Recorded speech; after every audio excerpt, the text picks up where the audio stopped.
gotta take control. Life's too short.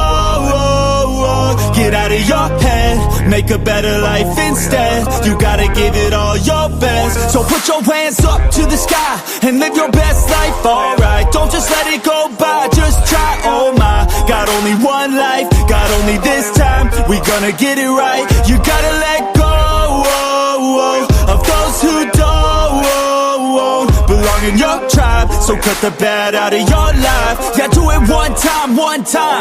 You gotta work till you're winning. Yeah, take control of the system. When you invest, it's addicting. No time to rest, let's go get it. Not gonna stop till I'm finished. Not gonna drop to my limits. Deep in my chest, I'm inhaling. Believe in testing and failing. You gotta flip everything in your mind. Take the limiting thoughts and turn them into your why. Prove to yourself you're worth it. You deserve it. Push past all the hurt and find your purpose. You gotta take control. Life's too short. Get out of your head, make a better life instead. You gotta give it all your best. So don't let go. Take control. Get out of your head, make a better life instead. You gotta give it all your best. Give it all your best. Hey, yo, never gonna stop, no way, no. Yelling out, hey, yo, headed to the top on our way, yo. You gotta make change. Yeah, there's gonna be a little pain, but nothing's worse than staying the same. So light that flame, put the work in, go claim everything you want in this place.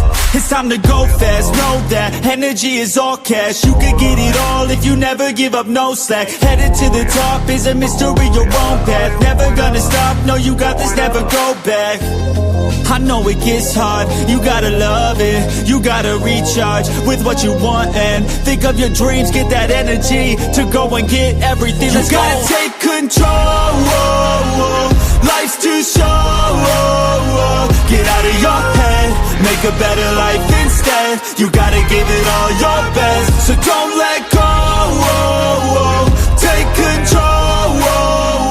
Get out of your head, make a better life instead. You gotta give it all your best. Give it all your best.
welcome to my Mind Over Your Matter. My name is Rick.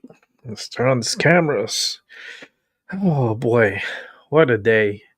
You know what? I want to switch this camera. Give me one sec. Here we go. What a day. What a couple of days. I took some time off to recuperate a little bit. That EMG really fucked me up in all ways, like all different ways, physically, mentally. Um, my nerves were just going crazy, and my neck was going crazy with my back. So I needed to take a couple of days off. I was going to take today off too, but it's like, let me come on here and let me catch up on some news because there's a lot of things going on. And let's see. Hey, Albie. Hey, Seven. How you guys doing? And everyone else who's watching, thank you for watching. Yeah, I'm feeling a little bit better, but not nowhere near. I'm like around 70%. I still feel really bad, but and it's affecting me, with my mind and with my emotions, and I'm very snappy right now. I was very how can you say, a short fuse. Yeah, that's a good terminology, right? I was a short fuse on a firecracker. Remember when you were like back in the like early 90s, probably late 80s, when they used to give you those firecrackers? Actually, in the 80s, because I remember having this in the 80s. The little firecrackers that were like kind of like they were little sticks. They were like little dynamite sticks because those motherfuckers were super loud, and you would light it up, and then sometimes you would get a firecracker that had a little freaking fuse, like very, very, very little, and you had to light it up right away and throw it. If not, it'll pop in your hands. And that's how I live life dangerously. I lived life dangerously, especially in the late 80s. It was really crazy. But it's one hell of a day we've been having here. Let's move on with the news. Let's see what we got lined up here. Well, we do got a couple of things lined up. But I want to start off with the man of the hour. Let me see if I can bring him up. I know he's been busy. Been very, very busy. But let's check out our president, Donald Trump, dancing in Malaysia. Look at this guy. Oh, Trump doing the little dance. Uh-oh. He is so respected all around the world. And in America, all they do is protest, make him look bad. Such horribleness that here in America, how we treat our 47th president. This man is respected around the world. This man is loved around the world. And yet the United States, they can't learn to love President Trump. Like, what type of TDS do they have? Look, he's all happy. He's waving the flags. Malaysia and the United States. That is incredible, man. Like, this guy, and look. Did they even do this for Biden? Like, tell me, did they ever do this for Biden? This is incredible.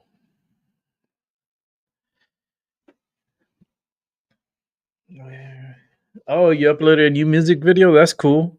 I gotta check it out. It's a remix of an old gospel song. Okay. I gotta check it out. Man, look at Air Force One. And look how they're celebrating. Look how they're like waving the flags and everyone's lined up, and freaking Trump got even into his like little dancing because they're like dancing for him. So he danced for them.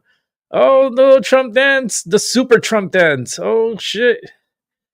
Oh Lord, this is incredible. Oh, he's getting into it too. Look at that.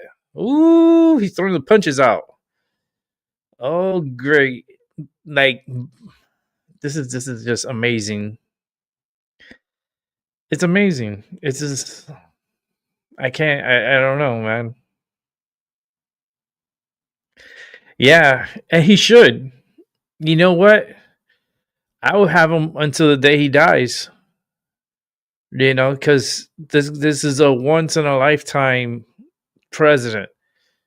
Like, I was so lucky to be alive for Reagan, right? And enjoyed those 8 years of Reagan, right? And then we went from Reagan to Bush shit. You know, we got bullshit. And then we just kept getting bullshit, you know, because we even got the bullshit son too. So it's like, what the fuck? You know what I mean? And finally, we have a president that we like, and the United States don't respect him.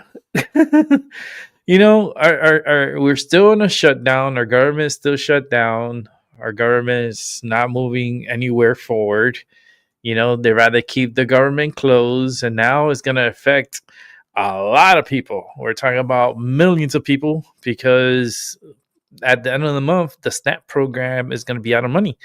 And there's a good possibility that SNAP slash EBT will not be loaded next month. And that's going to hurt a lot of people, especially me, because I'm disabled and I can't do shit. So I got to be cautious. Um, but a lot of people that need this money for their children need it. You know, a lot of disabled people, a lot of challenged people, like they're not going to get their EBTs. They're not going to get their food stamps. So it's a big problem. I know there was a donation that was turned into Trump to keep the military paid and to put money into the SNAP program, which was like $130 million donation, $130 million donation to keep the SNAP program afloat and to pay the military. Um, we're gonna see if people are gonna get their Thanksgiving, funds to have Thanksgiving and for Christmas, you know. But the Democrats want to play. They want to play hardball, and it's not a good thing. Let's listen to Trump. All over the world, actually, respected. You know what? Let's go back and listen to Trump. During his first day at the ASEAN summit in Malaysia, Trump says he's proud to have assisted in ending the conflict. Well, this is so exciting because we did something. Yeah, I think so too. Couldn't be done. Go third term. We saved maybe For millions sure. of lives on this. FDR did it. Itself, and I'll tell you what makes me so happy is the two countries we're dealing with, and the third that helped so much. I appreciate so much. Maybe it couldn't have been done without you, but they really like each other. I'm not used to that when I do these deals. Usually there's a lot of hatred. They liked each other, so it made it a little bit easier. But millions of people are alive today because of this peace treaty. So before I begin, I want to extend our deepest condolences to the Prime Minister, Newton, as well as His Majesty, the King of Thailand, and the entire nation on the passing of Her Majesty, Queen Sirikhet, the Queen Mother, and a beautiful, incredible woman who is so respected all over the world, actually respected. I know the people of Thailand will remember her forever as the embodiment of dignity, kindness, and grace. This just happened. But this is a woman who is so loved and respected.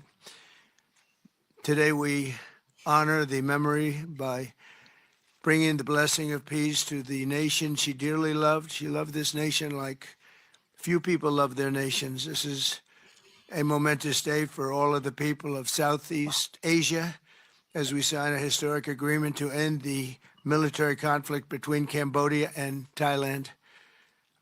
And we're so honored to be involved in that. It was so important to me. Two great countries, but they were going at it. I want to congratulate the two courageous leaders, and that's what they are. They were courageous, who are taking this monumental step. Prime Minister Hun Manet and Prime Minister Newton. I also want to thank Prime Minister Anwar of Malaysia I called him right at the beginning and I said, you know, you have two countries that are fighting right next to you. We need a third place. We need a sort of a neutral place, right? And he was there, and I said to him, you know, if we get this solved, I'm coming to your country. And I told the truth, didn't I? A lot of times they say that, and that's the last you ever see. But I felt I had an obligation to come because you were so great, and the two men alongside of you are so great. Historic figures now, really historic figures. So I felt it was an obligation I had. I told it to you. That was about a year ago, and all of this has taken place. It's been so beautiful to see. It had started, and there was a lot of killing, and then when we got it stopped very quickly. In this case, some we did in 32 years. It took 32 years to get them stopped. They were fighting for a long time. This was very nasty, but it was stopped very quickly before it started. And the two leaders have great respect for each other.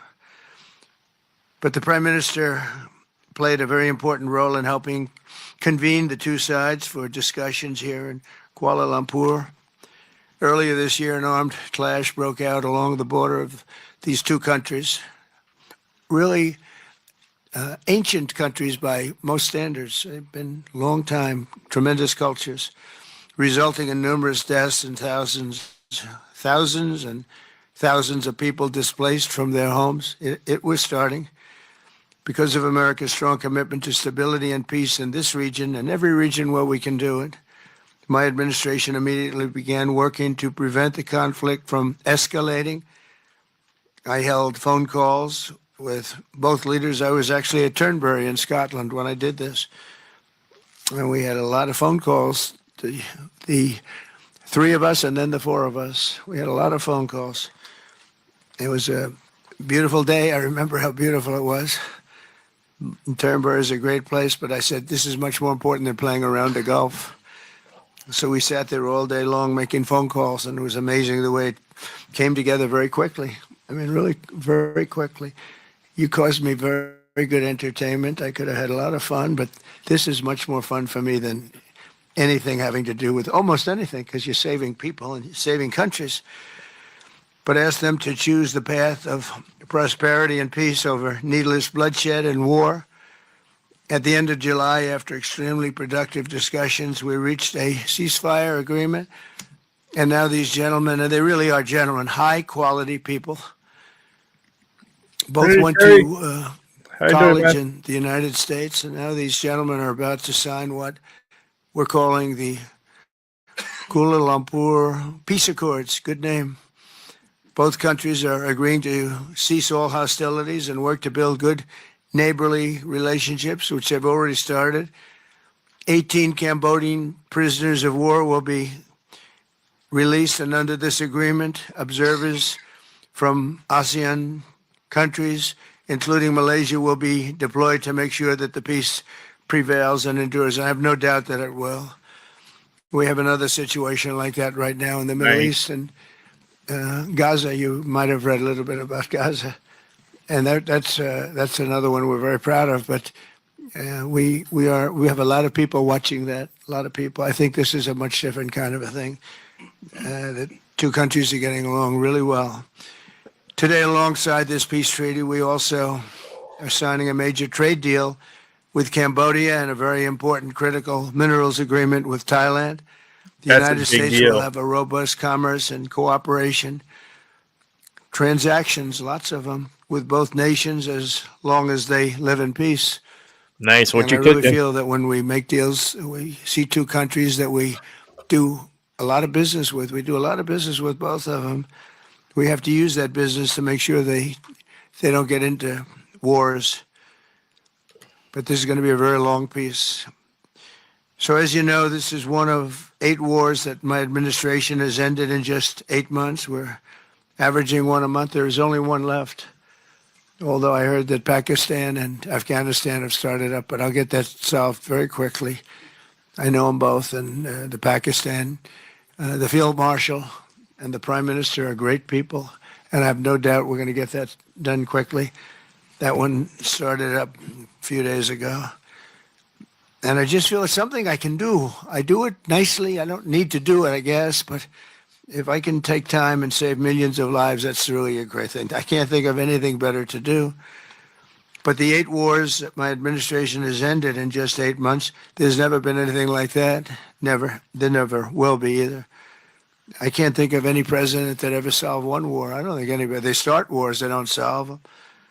So nothing like this has been done in history, and it's an honor to be involved. On behalf of the United States, I'm proud to help settle this conflict and really develop good friendships, including people that work with each team. Look at these very distinguished people, except for my people. My people are much less distinguished, but they're very good. But look, my people understand the joke. But look at these very distinguished people, and I've gotten to know them.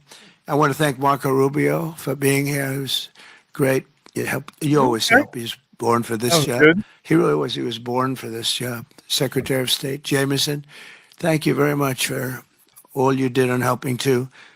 He's the foremost expert on trade, and we're going to be doing another couple of stops where we'll be talking about no war, just pure trade. We'll be talking to President Xi in a day. We'll be stopping at Japan. We'll be stopping at South Korea, and we'll be doing some other things, but they're more related to trade. But on behalf of the United States, I'm proud to help settle this conflict and forge a future for the region where proud independent nations can prosper and thrive, safety, security, and peace.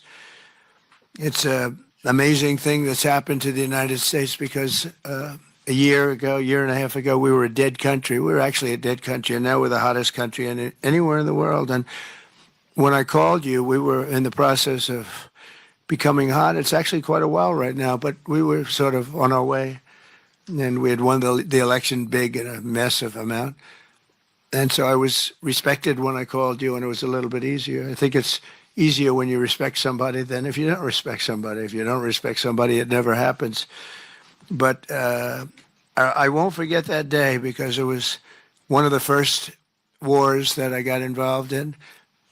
And I love doing it. It's like, I shouldn't say it's a hobby because it's so much more serious than a hobby, but it's something that I'm good at, and it's something I love to do. The United Nations should be doing this, but they don't do it. Damn. They don't do it. They turned off my teleprompter when I made a speech. I had to make a speech without a Damn, teleprompter. he's embarrassing. They're good at that. The escalator wasn't working too well. It came to a complete halt.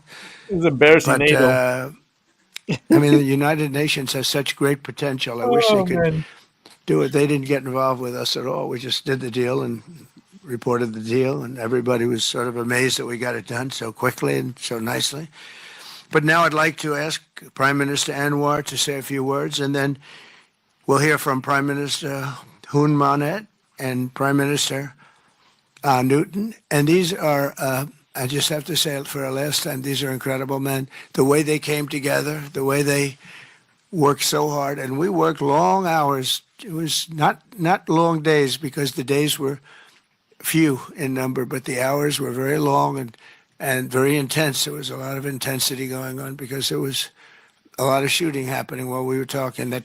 That brings it to a new level. And the 3 men sitting there should really be credited with having done just an incredible job for humanity. Thank you all very much. It's an honor to have worked with you. Wow. It's just Trump is just a deal making, like, non-stop robot. I feel like this dude's like a robot. He works his ass off, man. This guy, I've never met anyone in my lifetime that's at that age. Well, how old is he? What, 78 or something like that? I mean, the guy he's up in age, and he is the hardest working individual in our country. This man works every single day. Even when he's playing golf, when he's taking his own time off, he's still making deals from hole to hole.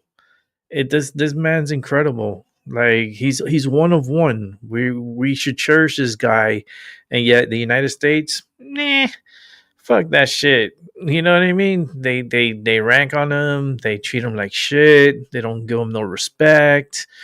You know, they close the government down. And then the funny part is how they're blaming Trump. You know? Blame Trump. You know, if you're having a bad day, blame Trump. If you don't have enough money for your groceries, blame Trump. I don't know. Blame Trump for everything.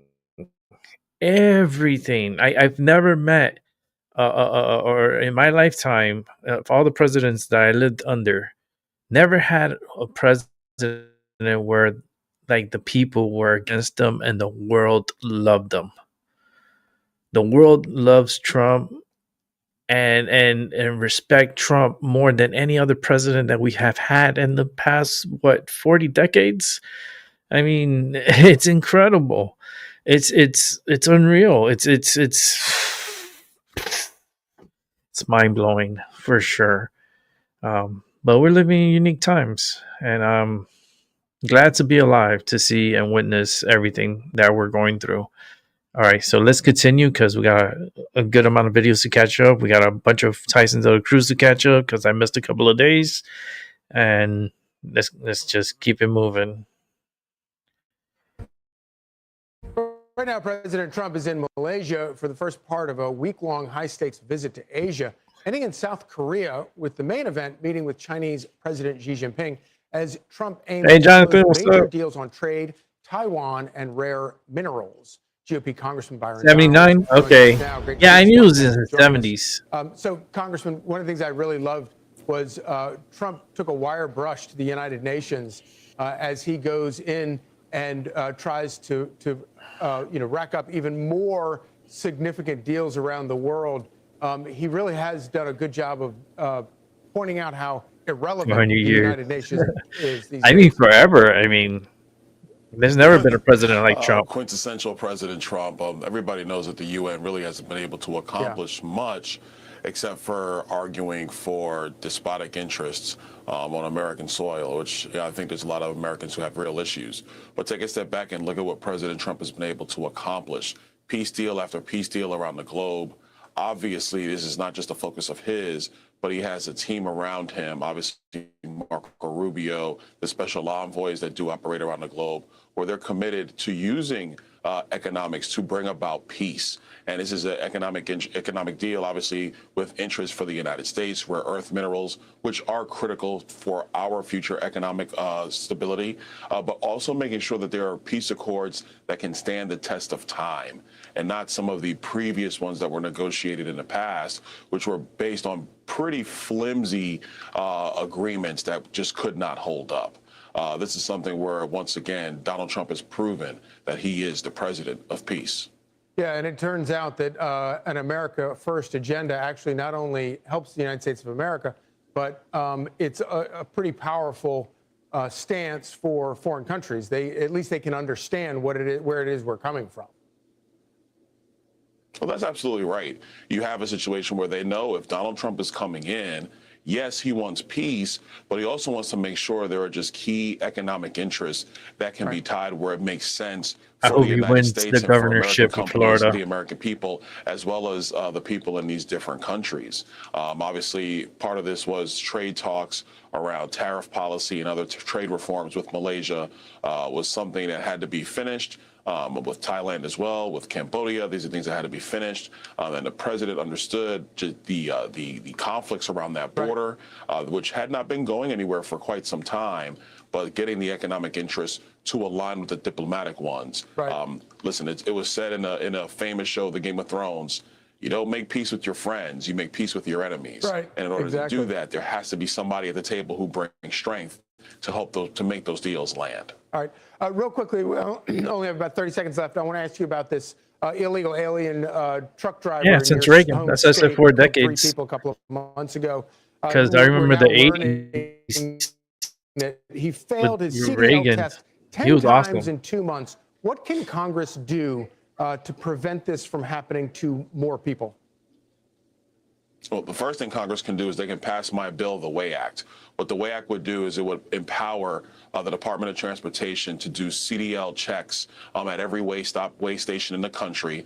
Number 2, it would check English proficiency, if these drivers actually can read our signs and can understand English, because that's critical for highway safety. Number 3, it would give the Department of Transportation the ability to find these companies who are hiring these truckers who obviously cannot speak our language. That's something major that Washington can do. Highway safety is critical. We have to make sure that the people who are driving these 80,000-pound rigs can speak our language and understand our language when they're dealing with first responders. That is going to be critical for highway safety. And it's not just this crash in Florida. This has happened multiple times around the country. It's something that has to stop, and we can do it. Well, and we hope that you will come back and keep us posted on your progress on that legislation, because I can't think of anything more important. Byron Donalds, thank you so much for joining us. I'm Steve Ducey. I'm Brian Kilmeade. And I'm Ainsley We're going to Earhart. keep it moving because we got a lot to watch. We got some breaking news here. We have some breaking news on a developing story out of the South China Sea as a U.S. Navy helicopter. 40 decades? Shit, 40 decades. That's a long time. I want to put this up here on live. No, 4 decades. Fox News talking about this, that U.S. Navy helicopter and a fighter jet from the aircraft carrier, the USS Nimitz, crashed separately, only 30 minutes apart in the South China Sea, according to a statement from the U.S. Pacific Fleet. And that is this statement as October 26, 2025, at approximately 2:45 p.m. local time, a U.S. Navy Seahawk helicopter assigned to the Battle Cats of Helicopter Maritime Strike Squadron 73 went down in the waters of the South China Sea while conducting routine operations. Oh, And wow. go on to say, from the aircraft carrier U.S. Nimitz, search and rescue assets assigned to the Carrier Strike Group 11 safely recovered all 3 crew members Oh, wow. the incident. Separately, at 3:15 p.m., a Super Hornet fighter assigned to the Fighting Redcocks, it also of a strike fighter squadron. Holy 22 shit, also 2? went down in the waters of the South China Sea. While They had a conducting helicopter routine and a plane operations go for down. minutes. Both crew members successfully ejected and were safely recovered by search What? and rescue assets assigned to Well, that that plane Carrier is Strike gone Group and the helicopter's 11. gone They go on too. to say all personnel involved are safe and in stable condition. Oh, The good, cause good, of both good. incidents is currently under investigation. And obviously, developing story, breaking news. They're out of the South China Sea as we are following it very closely here on Live Now from Fox. These 2 separate incidents happening just roughly 30 minutes apart. The U.S. fleet said all 5 service members involved in those crashes safe and accounted for at this time. The Navy has not released any additional information That about costs us weather a lot of money. conditions, possible That mechanical costs the issues, taxpayer a lot of money. nature of the training missions being That's conducted like at punch the me in the time gut. of the crash. Of course, the U.S. Nimitz, the Navy's oldest active aircraft carrier, deployed to the Indo-Pacific region as part of the Carrier Strike Group 11. Millions which upon millions of routinely dollars conducts freedom of just went to the navigation, ocean. maritime security operations in the South China Sea. Waters that have become increasingly contested amid rising tensions between the U.S. and China. And also notable that President Trump is overseas. He was in Malaysia over the weekend, soon to be heading to South Korea. He will be meeting with the Chinese leader Xi Jinping. So obviously all eyes What? on that region already, and these 2 It's gonna be incidents happening very important. separately. A U.S. Navy helicopter, a fighter jet crashing into the South China Sea, although all personnel are safe and in stable condition. We'll continue to follow that here on Live Now from Fox. We'll be back after this. That's wild. First of all, a helicopter and a plane at like 30 minutes apart. Okay, that's a lot of money we just threw away. Oh boy. Let's see. Let's set up the next. Oh, this is going to be horrible. I feel bad for what's going to be happening in Jamaica. It's not going to be good times over there. I've survived the hurricane, like Hurricane Andrew. It was a Category 5 hurricane, and they're not going to have a good time. It's going to be bad for them. A lot of people are going to die in Jamaica, and it's going to be very, very sad news coming out of Jamaica and the eastern part of Cuba too, because you got to remember, after Jamaica, Cuba's gonna get hit, and then the I guess the southern part of the Bahamas and probably Bermuda. We don't know yet. So this storm is a very weird system, and it's gonna be a Category 5 probably by the morning. probably by tomorrow morning, it'll probably be a category 5, and it's going to be making that turn, hopefully. Man, I wish it didn't, but then I don't want it to come to the United States either. And the storm has to go somewhere. And damn, Jamaica, y'all. I'll watch some Cool Runnings tomorrow or something. I don't know. I feel just bad for them because they're not going to be good.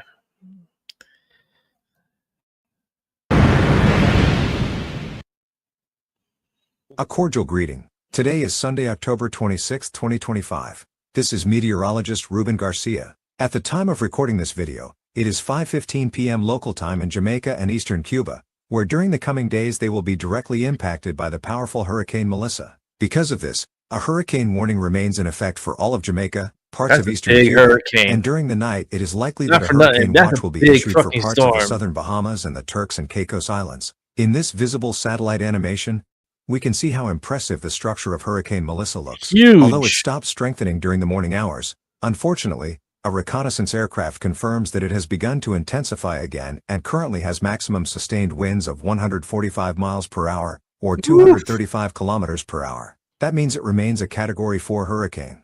In the 5 p.m. advisory, the National Hurricane Center now forecasts that it will move over Jamaica as a Category 5 hurricane with maximum sustained winds of 160 miles per hour or 260 kilometers per hour. There have been some changes with a westward adjustment, which puts the central and western portions of Jamaica at greater risk. I will soon discuss the new track and the expected impacts related to wind, rainfall, waves, and storm surge. If the National Hurricane Center forecast is correct, Melissa will be the first Category 5 hurricane to strike Jamaica since records began, and unfortunately, a catastrophe is anticipated across the entire country. In this infrared satellite animation, we can see the dense convective area surrounding the circulation center, and the eye wall remains very strong with a ring of intense convection. The aircraft reported that the eye has shrunk, which is a sign that the system continues strengthening.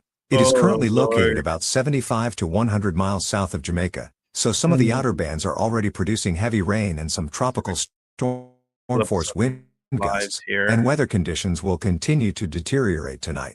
The National Hurricane Center indicates the following. If you are in Jamaica, seek shelter immediately. Damaging winds and heavy rain tonight and on Monday will cause catastrophic and life-threatening flash flooding and numerous landslides before the potentially devastating winds arrive Monday night and Tuesday morning.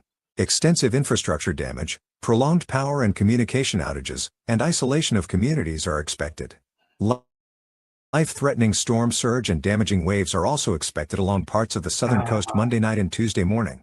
Looking at the radar image from Jamaica, we can see some outer bands beginning to move over eastern Jamaica, bringing sustained tropical storm force winds. Gradually, through tonight and Monday morning, tropical storm conditions will spread into the central and western parts of the island. In the Doppler radar image, we can see the eye accompanied by a fully closed eye wall. The only factor that could slightly weaken the system before it moves over Jamaica would be if it begins an eye wall replacement cycle just before landfall. If that does not happen, we will very likely be dealing with a Category 5 hurricane moving over Jamaica. Throughout today, the hurricane has been moving westward and slightly faster than anticipated, leading to some small adjustments, and it is now projected to make landfall across central and western Jamaica. This means that those areas could experience catastrophic winds, while the eastern part of the country, including Kingston, should experience hurricane force winds. It appears that the eye wall will pass over the central and western portions of the island. As I mentioned, another change is that earlier the National Hurricane Center forecasted landfall as a Category 4 hurricane. However, specialized intensity models now indicate a Category 5 hurricane moving over Jamaica around midday Tuesday. In this model run, you can see a barometric pressure of 910 MB, which means it could strengthen significantly during the next 36 hours.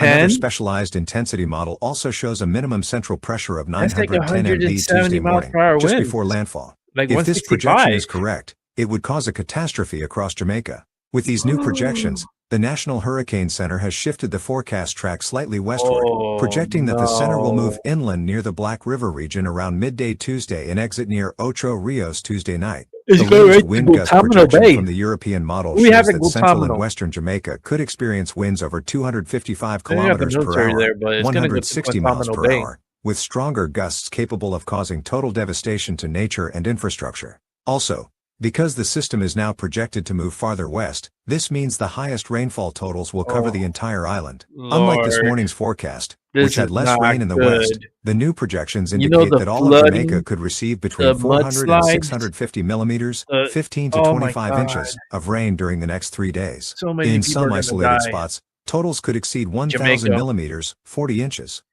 Not only will wind and rain cause damage, but storm surge could also exceed 3 meters, about 9 feet, above Besides normal the sea high, level along heavy, some like, parts of southern winds, Jamaica. the To give you heavy an rain, idea, this would be the the peak water flooding. level expected, so Like, everyone look must how stay away high from the the water's coast. gonna On be. top of the storm Storm surge, surge. wave heights could exceed 5 meters, 15 to Oh, 20 feet.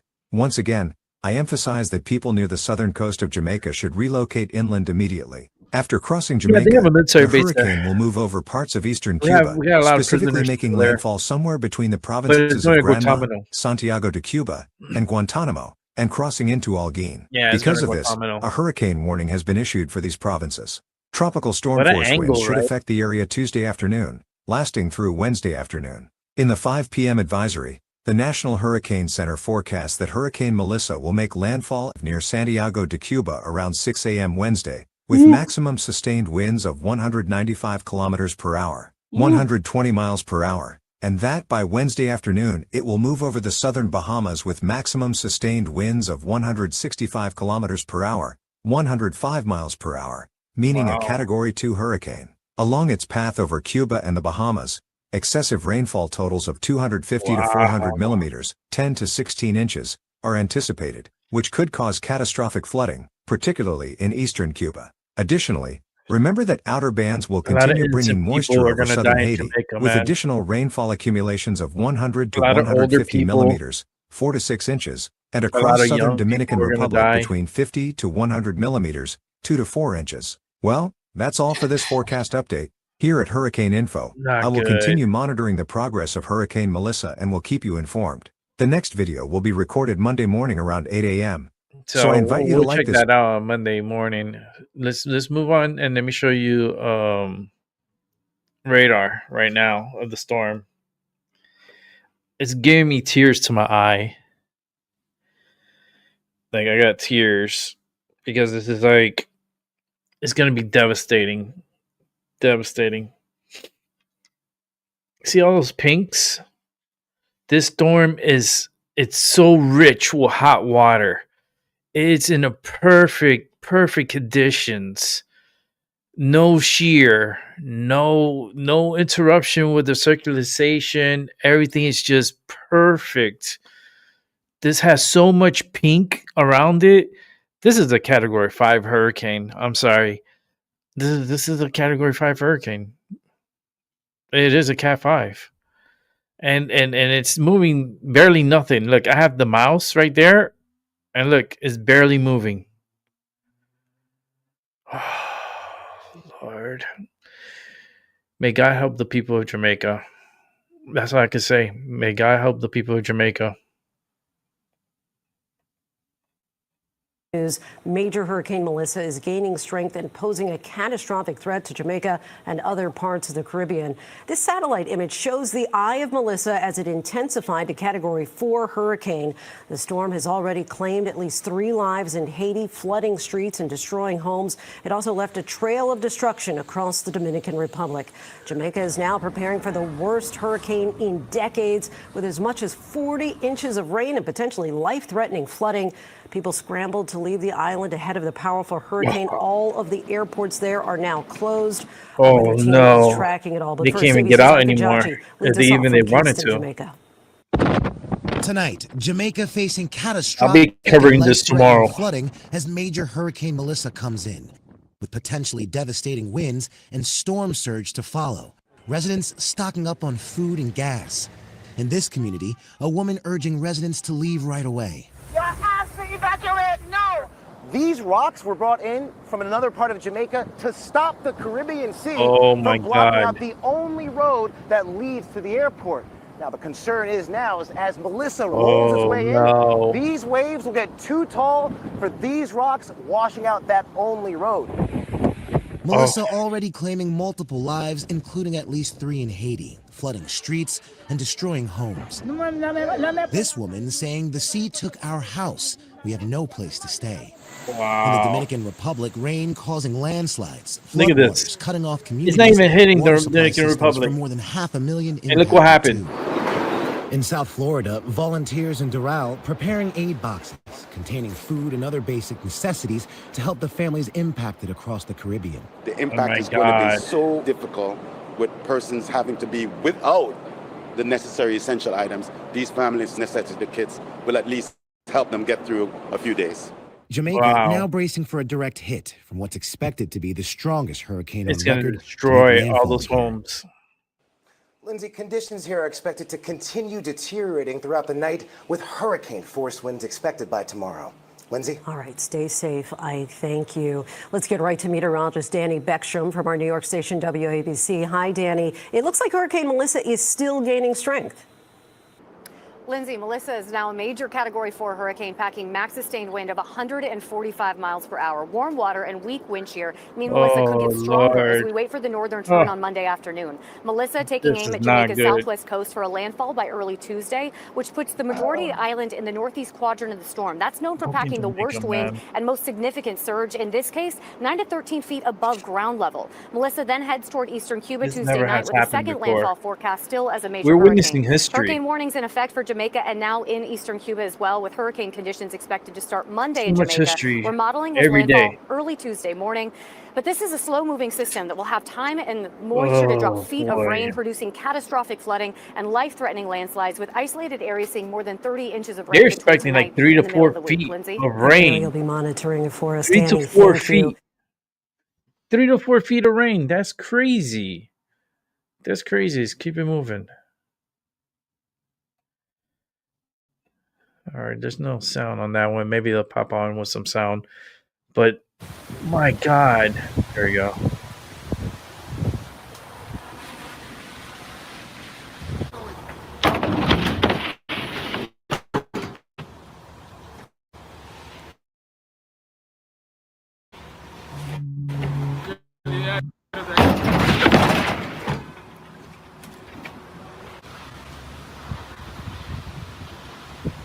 Damn, Jamaica, man. I'll be covering this tomorrow. Landfall is not expected until, I think, tomorrow night, I believe. Remember, this storm is stationary. The storm is just gathering strength. It's just sitting out there, getting bigger and bigger and bigger and stronger. And you know what? It's nice, you know, they're doing something to board up, but this is not going to hold the hurricane. It will blow all that wood, it'll get blown off. That gas station is good as gone. You know, these people don't got a lot of money like that, and they got to buy all their supplies. And you got to remember, they're going to be out of power, out of their everyday needs for weeks and months ahead. We're talking about, I remember when Hurricane Andrew, we had to move after the third month. We moved because we had no power, no nothing. So, like, and that was back in like 92. And that was a Category 5 hurricane. And now this is crazy. We began with a life-threatening hurricane churning in the Caribbean Sea and violent weather here in the United States. This is Goutier, Mississippi, along the Gulf Coast, where a tornado surprised this driver in a parking lot today. Look at that. Thunderstorms also pummeled Louisiana. This Louisiana. Video from a suburb Tornadoes. of New Orleans. And here is Hurricane Melissa that we've been talking about. Oh, seen wow, from the from space. International Space Station. It is intensifying rapidly Huge. and could be the strongest storm ever to hit Jamaica. CBS's Jason Allen is in Kingston, the capital, tonight, and leads us off. Not good. The wind is really starting to gust now along the shoreline here in Kingston. The rain has been falling in heavy bands on and off, and the waterways, the channels that carry runoff out of the mountains are starting to run faster now. We saw the waves beginning to build in the fishing villages along the shoreline today. Fishermen pulled their boats up out of the water, parking them across the road.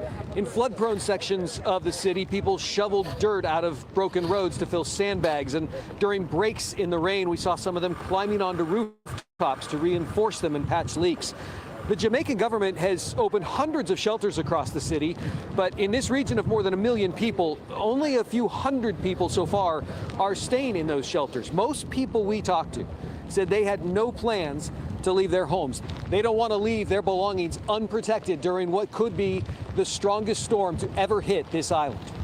Jason Allen for us tonight in Kingston. Thank you. For more on Melissa's path, let's check in with CBS News meteorologist Andrew Kozak in Philadelphia. Good evening, Jerika. Serious situation tonight south of Jamaica. That is where we're finding Hurricane Melissa. Winds of 145 miles per hour churning there over water between 89 and 90 degrees. That's all that red color coding. We're talking about rainfall rates 2 to 3 inches per hour, a little bit more than that, and 2 to 3 feet when all is said and done. And that's not even the biggest concern, because tonight we're also watching places like Kingston, caught between the mountains and the bay. A storm surge. Oh no, they're gonna get the water from the mountains and the water from the sea.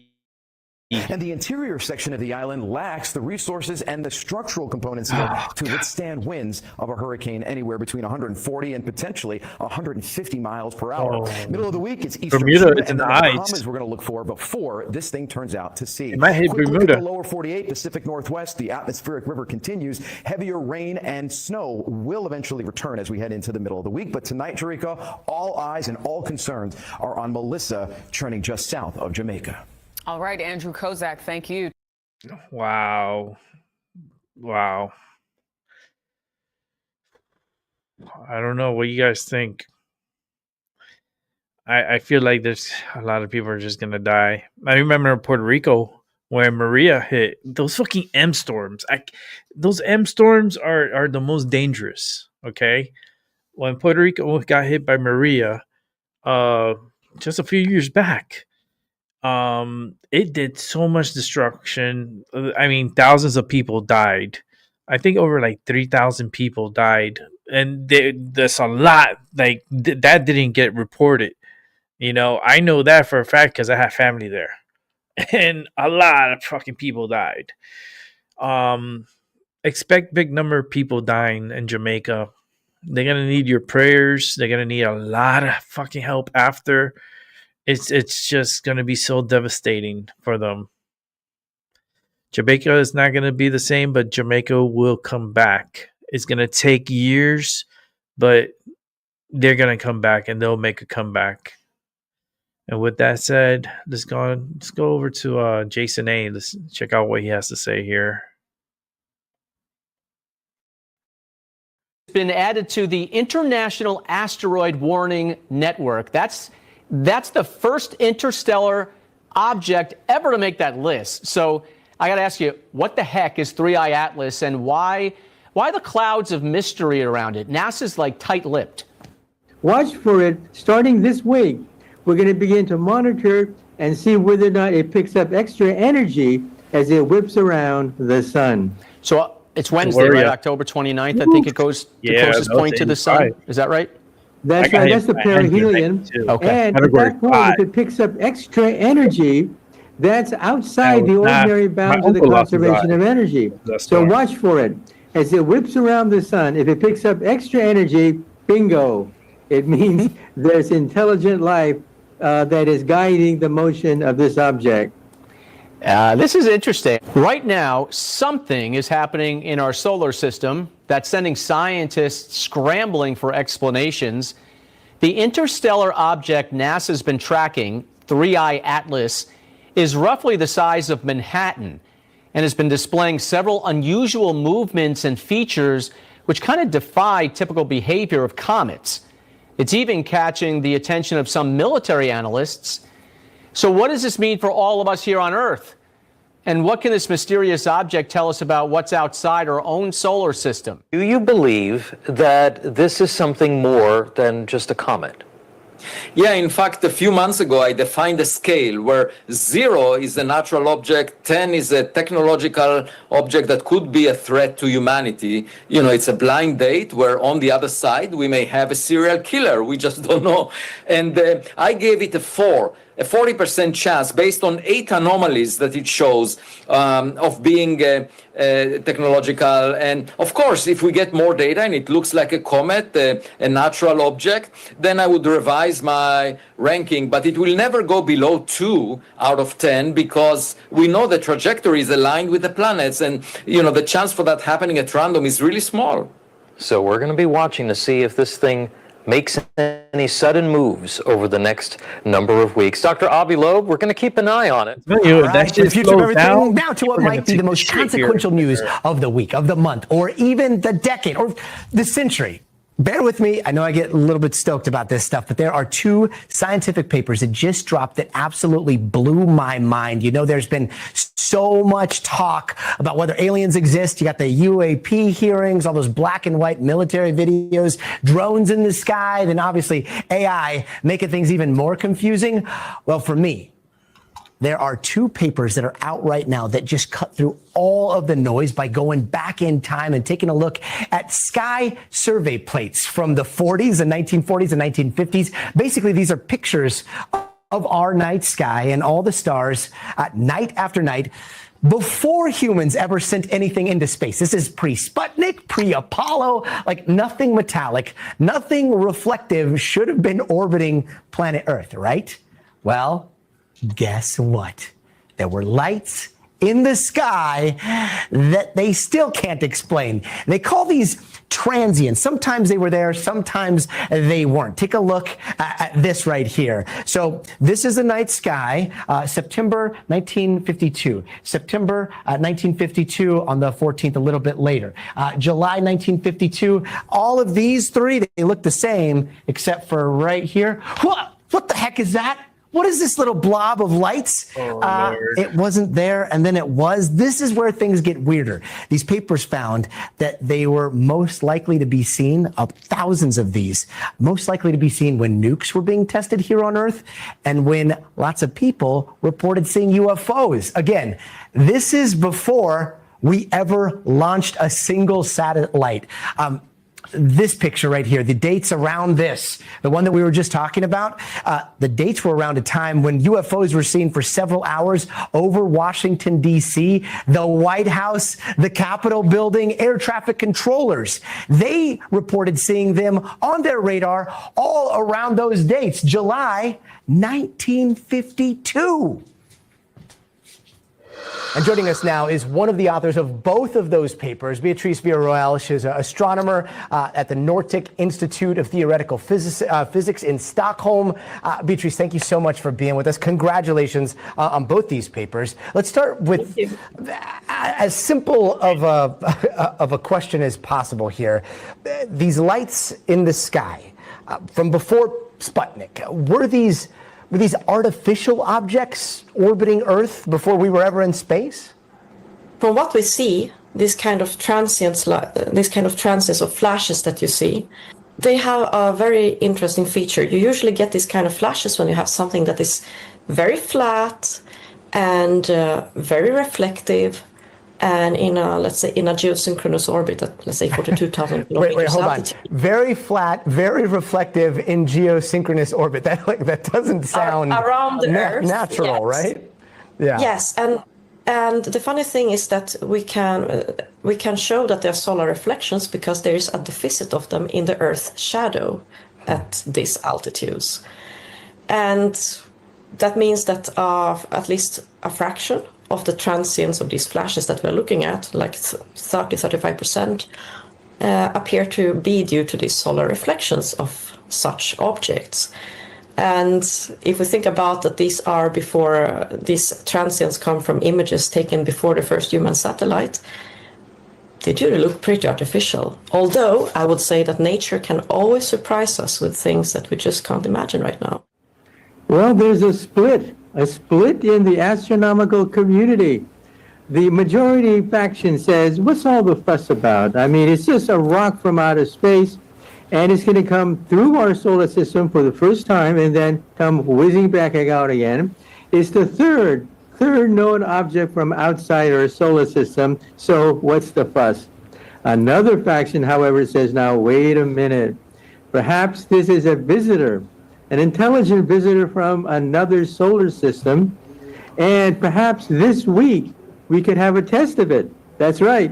This week, it turns out that the asteroid or comet will be whizzing around our sun. And if it picks up extra energy on its flyby, that would clinch it. That means there's extraterrestrial intelligence involved. So watch for it. On October 30th, starting then, we're going to track it to see whether it gets an extra boost of energy. If so, it means we are being visited. NASA is launching its Artemis 2 program in 2026, I think, sending crewed missions around the moon and then landing on the lunar surface. Let me ask you, Professor, when do you think that we might see some permanent bases on the moon? Should we? Do we know everything about the moon already or not? Certainly the dark side is different. And what about Mars? You think we'll ever set foot on Mars? Well, that's a wish list of what we have for NASA. However, it's going to take time. For example, we've been talking about going to the moon for decades, and finally, it's going to come to pass. Within the next few years, we're going to launch not just a manned probe around the moon, we're going to land on the moon's surface itself. And so this is all on the agenda for NASA in the coming years. And then after that, the next target is going to be Mars. But we'll wait and see. We've had so many setbacks, so many disappointments, but now we think we have the momentum to go on to a flyby around the moon, land on the moon, and then on to Mars. So if I were one of your students, I would go, ooh, ooh, ooh, like, Arnold Horseshack, and ask you, do you think that there is life in the galaxy somewhere? That this could be, what do you think it is? What do you think this thing is? Yes. Well, I'll put my my money on the bet that there is intelligent life throughout the galaxy. Not only that, but I think there's intelligent life in our neighborhood, the neighborhood of the Milky Way galaxy. Oh, yeah. And so I think that don't necessarily bet the house on it, but I would say that yes, there's intelligent life out there. The big question is, can they visit us? Forever. That's the big question, because just to go to the nearest star would take 70,000 years with a conventional rocket. That's how long it would take just to go to Alpha Centauri. So we need something like warp drive. Now that, of course, is on the wish list of every science fiction writer, but that's what's required if we're going to meet intelligent life throughout the galaxy. Warp drive. Speaking of Alpha Centauri, maybe it's the Robinson family finally getting back on the Jupiter too. I don't know. We'll find out. There are thousands, tens of thousands of these, if I understand it correctly, maybe even more. What did you think when you started to see a correlation between nuclear testing that was going on around that same time, also these UFO sightings that were happening around the United States? That correlation, did that stick out to you right away? Were you kind of sketched out by it? 80s horror. Well, horror the first time when we saw that, it was by coincidence. My friend David Altman, he tells me about Washington flap, 1952. And then by chance, I discovered that our best candidate when we were looking for our land transients also came from the same Washington 1952 flap, just from the other weekend, because it was distributed over 2 weekends. And I was like, this is weird.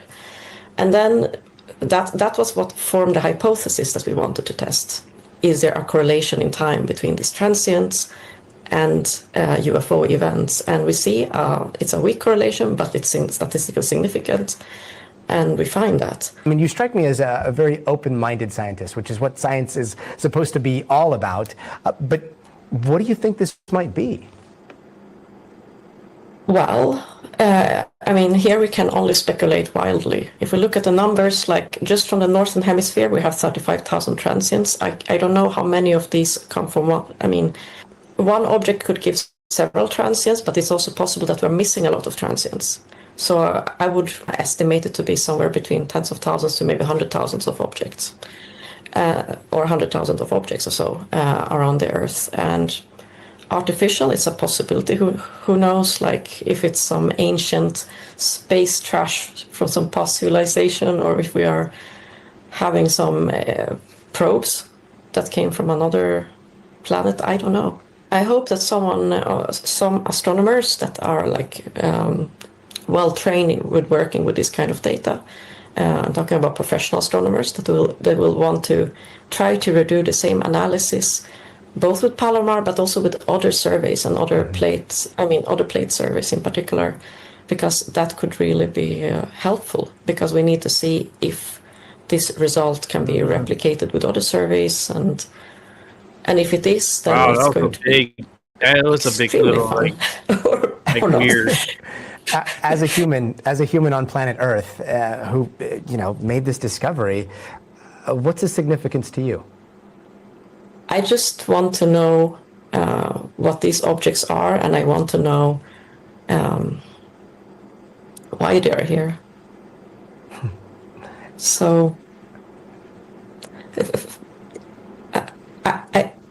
I don't know really what I can say. It's just I'm curious, and that's it. All right, let's keep it moving with Jason A. Does it really feel like the pandemic was 5 years ago?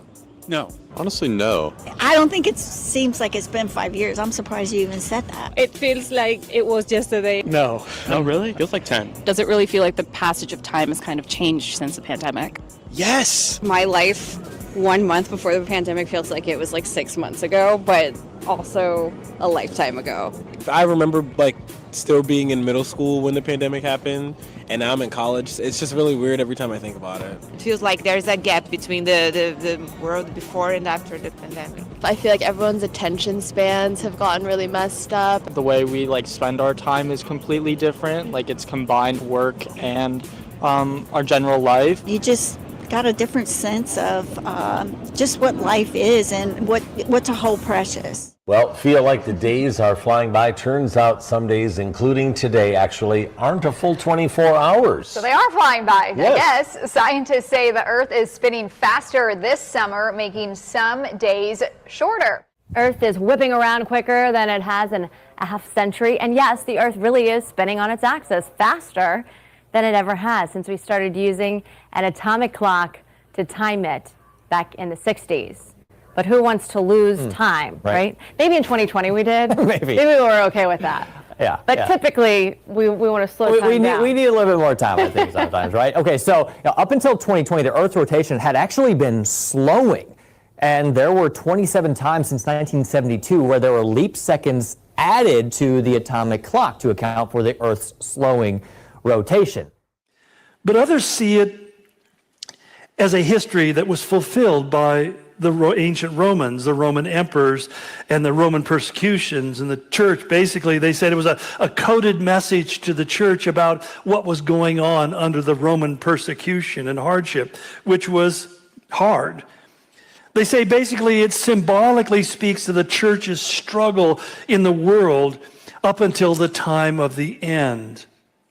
And then there are those who see it as being literal and future and unprecedented, events that are yet to come.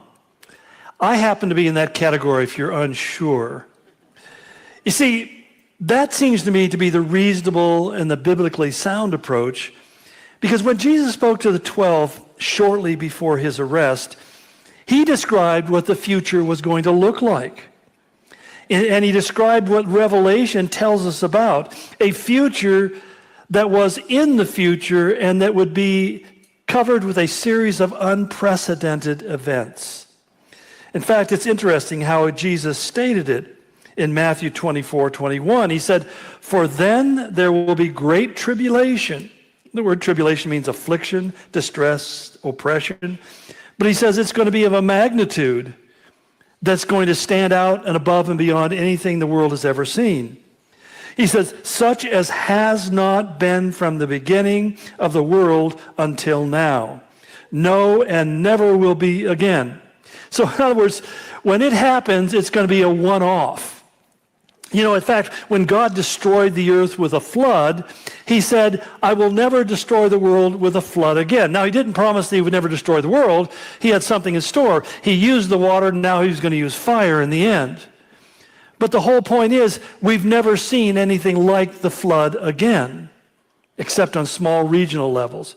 And that's the whole point. He said that when this event takes place, it's going to be so pronounced and so obvious, and it will be unprecedented. Nobody will be able to say, you know, that reminds me of what happened back in 49.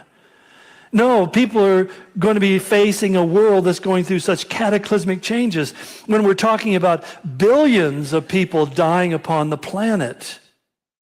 But now, scientists say that the Earth's spin is speeding up. Until 2020, the shortest length of a day ever recorded was by 1.05 milliseconds.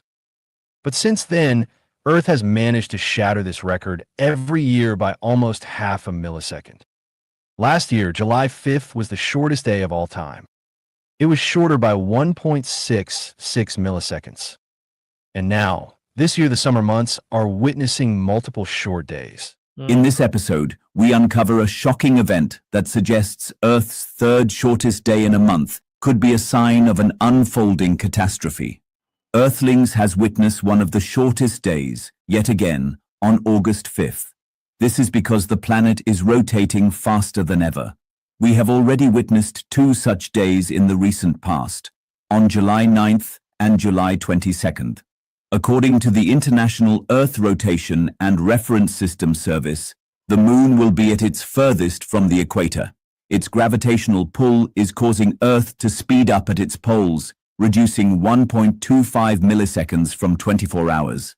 This twist in the spin will also force the world timekeepers to subtract a leap second for the first time ever in 2029. Clocks will skip a second, called a negative leap second. There is no one reason for the faster rotation of Earth.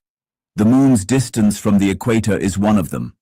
The way the molten core acts up inside Earth and the seasonal changes in the atmosphere also affect this movement. Climate change is another, which causes ice to melt at the poles, triggering a change in the shape of the planet. Right now, the Moon is believed to be the main culprit for the speeding up. It moves in an elliptical orbit around Earth, so sometimes it goes farther from us. However, something else is also happening out there. The Moon is slowly moving away from Earth, a process known as lunar recession. Gradually, it is receding at a rate of about 1.5 inches per year. What would happen if this process continues to occur? Would Earth spin out of control one day, or would it slow down? Experts have warned that if Earth keeps rotating faster and faster, it would spell doom for our planet. This could create a catastrophic scenario globally. The centrifugal force would push out water from the poles towards the equator, flooding the region. Sea level rise is already a major scare in several coastal areas of the world. This situation would exacerbate the scene, making matters worse. Even a tiny change of 1 mile per hour could cause sea levels to increase by several inches in equatorial regions. Most low-lying areas would be inundated if this happened. Theoretically, if it were to speed up by 100 miles per hour, enormous amounts of water from the poles would rush towards the center and submerge countries, washing them off the map. Those areas that do not go underwater would have to face the brunt of the shift in the planet's balance. The days would become shorter, and the basic workings of the planet would change. The ecology would not remain the same, crops will suffer, and everything will go topsy-turvy. One day could change to just 22 hours, changing how our body clock works. Scientists say that such changes can lead to health issues. Studies have noted that something like daylight saving time, where clocks are reset twice a year, has been linked to spikes in heart attacks and strokes. The weather patterns would also go all crazy. NASA astronomer Dr. Sten Odenwald warns that a faster spinning planet would lead to the Coriolis effect, when storms rotate and intensify. Hurricanes will reach unprecedented speeds, making storms more devastating. Great. That's what we need, Jason. Thank you. That was an awesome upload. Talking about storms. I'm telling you, Melissa, It's one for the record books, especially for Jamaica. A lot of people are not going to make it. A lot of people are not going to make it through this storm. It reminds me of Hurricane Andrew. That's why I keep mentioning Hurricane Andrew. It's because it just reminds me of it. It's just a beast. Like, look at that. Look at all the pink. That's how strong. That's how cold like the clouds are. Like it's reaching to the satellite, so the more pinker it is, the more colder the cloud tops are. And this thing is it's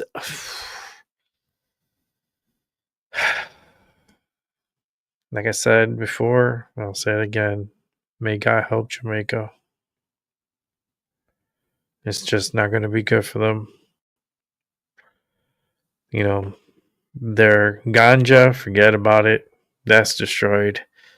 The coffee, destroyed. They're gonna need so much help. Like it's gonna take them a few years to get their aquaculture back, and hopefully, oh man, it's just gonna be so devastating because you're getting hit by so much. You think it's just one natural disaster? It's just not one. There's many phases of this storm, from the storm surge to the flooding rains to the mudslides to the flooding. Like you're getting hit with the storm and you're getting everything at once. Mudslides, instability, could possibly cause an earthquake. I mean, it's just Jamaica, man. I had a good friend of mine. He was born and raised in Jamaica. Real cool dude. I used to smoke out with him during lunch when I used to work. I used to go smoke. I used to like smoke a joint because it was like a long motherfucking day. I needed a fucking joint. I'm like, I can't. I just need to get. It was like my magic medicine to get me through the day. But man, this thing reminds me of Hurricane Andrew. This is definitely a Category 5 hurricane. I know they're telling you it's 145 winds and this and this and that. They just need time to put up their information up, and their graphics and what they're gonna say and all that, because everything is like choreography. Like it's like choreography.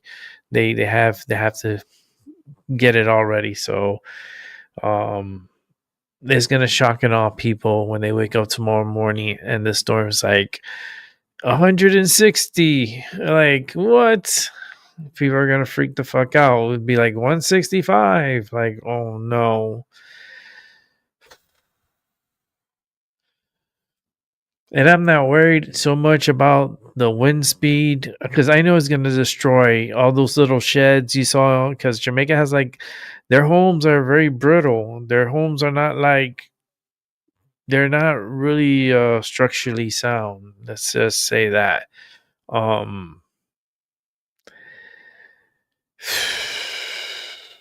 Man, they're gonna need so much help. I know the United States is going to help as much as possible. I know South Florida is doing something. I know the NFL is going to do something. I know maybe the World Series is already getting things ready for a relief, to put out for hurricane relief for Jamaica. It's going to be happening. I am a psychic. I tell you, I see shit, I see shit before it happens. And I see all these companies and they're going to get together and they're going to help Jamaica. And Trump's going to send whatever Jamaica needs. Like, don't worry, Jamaica. Trump got your back. He'll be there for you guys. He's not going to throw the only one toilet or one paper towel at you guys. He's going to throw the whole fucking case of paper towels at you guys, Jamaica. Because you guys need it, and you definitely going to be struggling for the next I want to say, like, in my mind, I keep seeing 2.5 years of struggling on that island, and they're gonna try to send their best. I know Jamaica is pretty much sending out the SOS to the United States. The United States, they're already getting. Listen, they have military in the area. Okay, so if they need to send out the choppers, send out the choppers. They can do it. They could go and help with relief and help, as much as they can. They will be there for Jamaica. It's just, man, it's just sad, because it's like we have to deal with this. This is a part of living on Earth. This is what we have to deal with. This is Mother Nature, and she's gonna kill. And innocent people are just not gonna be. They think they're safe, but they're not. But let's go ahead and let's get this show moving forward.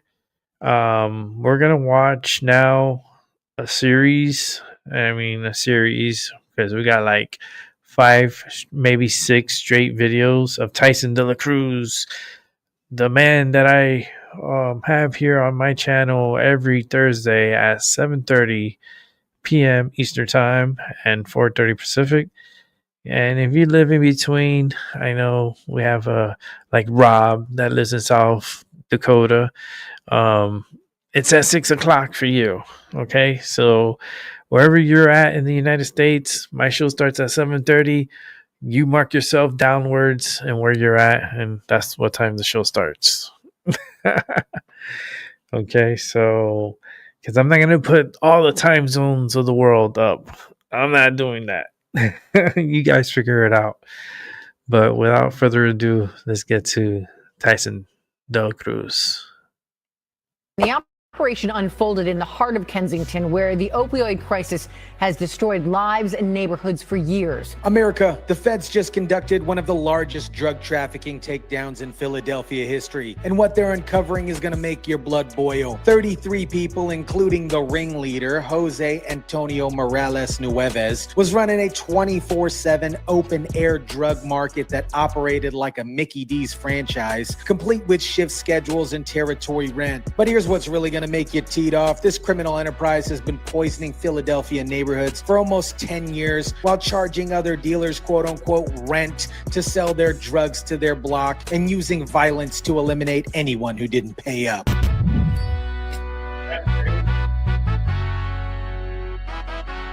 And now this, chilling images. According to the FBI, these masked gunmen are part of a dangerous drug ring that was dismantled today in the city.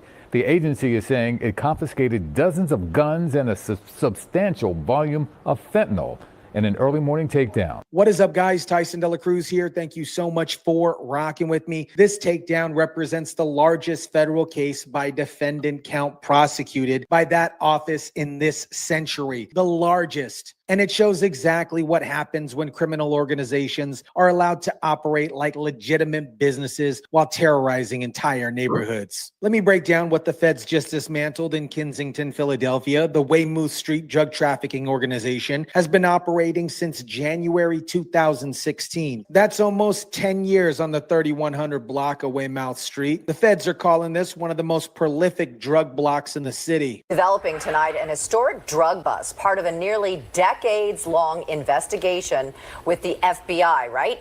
In Kensington, and the director of the FBI says this is the largest takedown he's ever seen, and everyone should be paying attention. This wasn't just about selling drugs, you guys. These guys are using violence to protect their territory. Shootings, murders, and physical assaults. They were retaliating against witnesses who talked to the police, and they were going after rival drug organizations. This was a whole criminal enterprise terrorizing a neighborhood. An open-air drug market running 24/7 every single day. day. Fentanyl, heroin, cocaine, regular cocaine. They had it all. But what makes this even more infuriating is how they structured this operation like a legitimate corporation. We have permanently removed a drug trafficking organization out of the streets of Philadelphia, and they're going to stop pouring guns and chemicals and drugs into our communities, and our children are safer today. FBI Director Cash Money Patel himself announced this takedown, saying we have permanently removed a drug trafficking organization out of the streets of Philadelphia, and they're going to stop pouring guns and chemicals and drugs into our communities, and our children are safer. Now, let me tell you guys about the leadership structure, because this is important and it shows you how sophisticated these criminal organizations have become. The head of this operation is Jose Antonio Morales Nueves. They called him Flaco. 45 years old, from Puerto Rico. This man was charging other dealers rent to sell drugs on his block. Rent, like he owned the dang street. The 170-page indictment outlined how the gang was run by two main leaders, identified as Jose Antonio Morales Nieves and Roman Montañez. The indictment says they flaunted their enterprise like a successful business, even writing down work schedules for dealers and lookouts. Then you got Ramon Montez, 40 years old, managing the day-to-day operations. This man was running drug shift schedules like legitimate business, organizing who sells what, when they sell it, managing money, getting more drugs, a whole corporate structure built on poison. And if you didn't pay rent or tried to compete with them, they'd authorized violence against you, just like any other gang. This indictment alleges that the Weymouth Street drug trafficking organization, for nearly a decade, sold and distributed substantial volumes of fentanyl, crack cocaine, and heroin. 24 of these people got arrested yesterday in a coordinated raid. 8 were already locked up and 1 still on the run. But here's what I want you guys to understand. This wasn't just a drug operation. This was a terrorist organization using systematic violence to control territory and eliminate competition. They weren't just selling drugs. They were making it possible for families to live in peace. Chopper 3 was over the scene earlier today as FBI agents moved in over the 3100 block of Weymouth Street. The U.S. Attorney's Office says 33 people have been indicted in this case. 30 are now in custody. Those arrests stretching from the city to Delaware, South Jersey, and Puerto Rico. And look what they recovered. Dozens of firearms, including assault rifles, and substantial amounts of fentanyl and narcotics. Investigators also say members enforced their territory through threats of assaults, shootings, and murder. Not only are we removing guns and gang members and robbers and firearms, we are removing an entire coordinated section of gang violence permanently off the streets. And the U.S. Attorney's Office shared images of what they say are customers lining up on the street as gang members allegedly handed out samples of drugs. They even made music videos to promote their reputation and threaten acts of violence against their enemies. These criminals were so brazen, they were advertising their criminal enterprise and threatening murder on social media. This is what I keep trying to tell people when we're talking about the drug crisis. We're not just talking about users. We're talking about organized criminal enterprises that take over entire neighborhoods, then turn streets into war zones, then make it impossible for families to live in peace. We are reclaiming these neighborhoods for the people who live and work here. We are taking back what the defendants are alleged to have stolen from the community. But here's what really gets me thinking. This organization operated for almost 10 years. 10 years.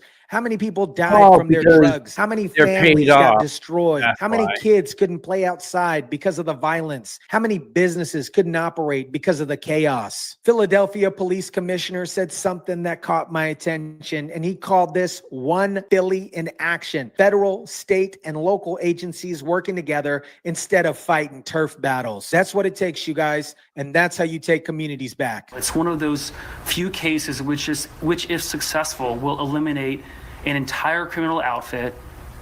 It will clean and cleanse a whole neighborhood and will virtually eradicate a violent drug trafficking organization root and step. This is part of something called PSN Recon, Project Safe Neighborhood, where they're specifically targeting the most violent and dangerous actors in Philadelphia. And you know what? It is about time. These communities have been suffering while these criminals got rich off their misery. This criminal enterprise was responsible for supplying the Philadelphia region with cocaine and crack cocaine, as well as marijuana. Ringleader Jimmy Torres is still on the run, and police know he's lived in both Philadelphia and Puerto Rico. His son, Matthew Torres, was arrested, along with Johnny Bartholomew, who was stashing drugs at his house before distributing them around the city. During the arrest on Thursday, police also got 19 guns, 12 kilos of cocaine, 50 pounds of marijuana, and $275,000 in cash, as well as cars involved in the trafficking. The investigation on this group, who primarily work out of 5th and Cornwall, started last July. This shows you the pattern. Multiple criminal organizations operating simultaneously, all using violence to protect territory, making millions off of poisoning communities, and officials are warning their work isn't done. As one investigator said, you don't want this smoke because we are all coming now. You guys, when people talk about criminal justice reform and being soft on crime, show them this case. Show them what happens when criminal organizations are allowed to operate freely. They don't just sell drugs. They terrorize entire neighborhoods. They use violence to control territory. They destroy communities. Now, this federal raid went down just a block away from where there's a fall children's festival block party scheduled for starting just about now.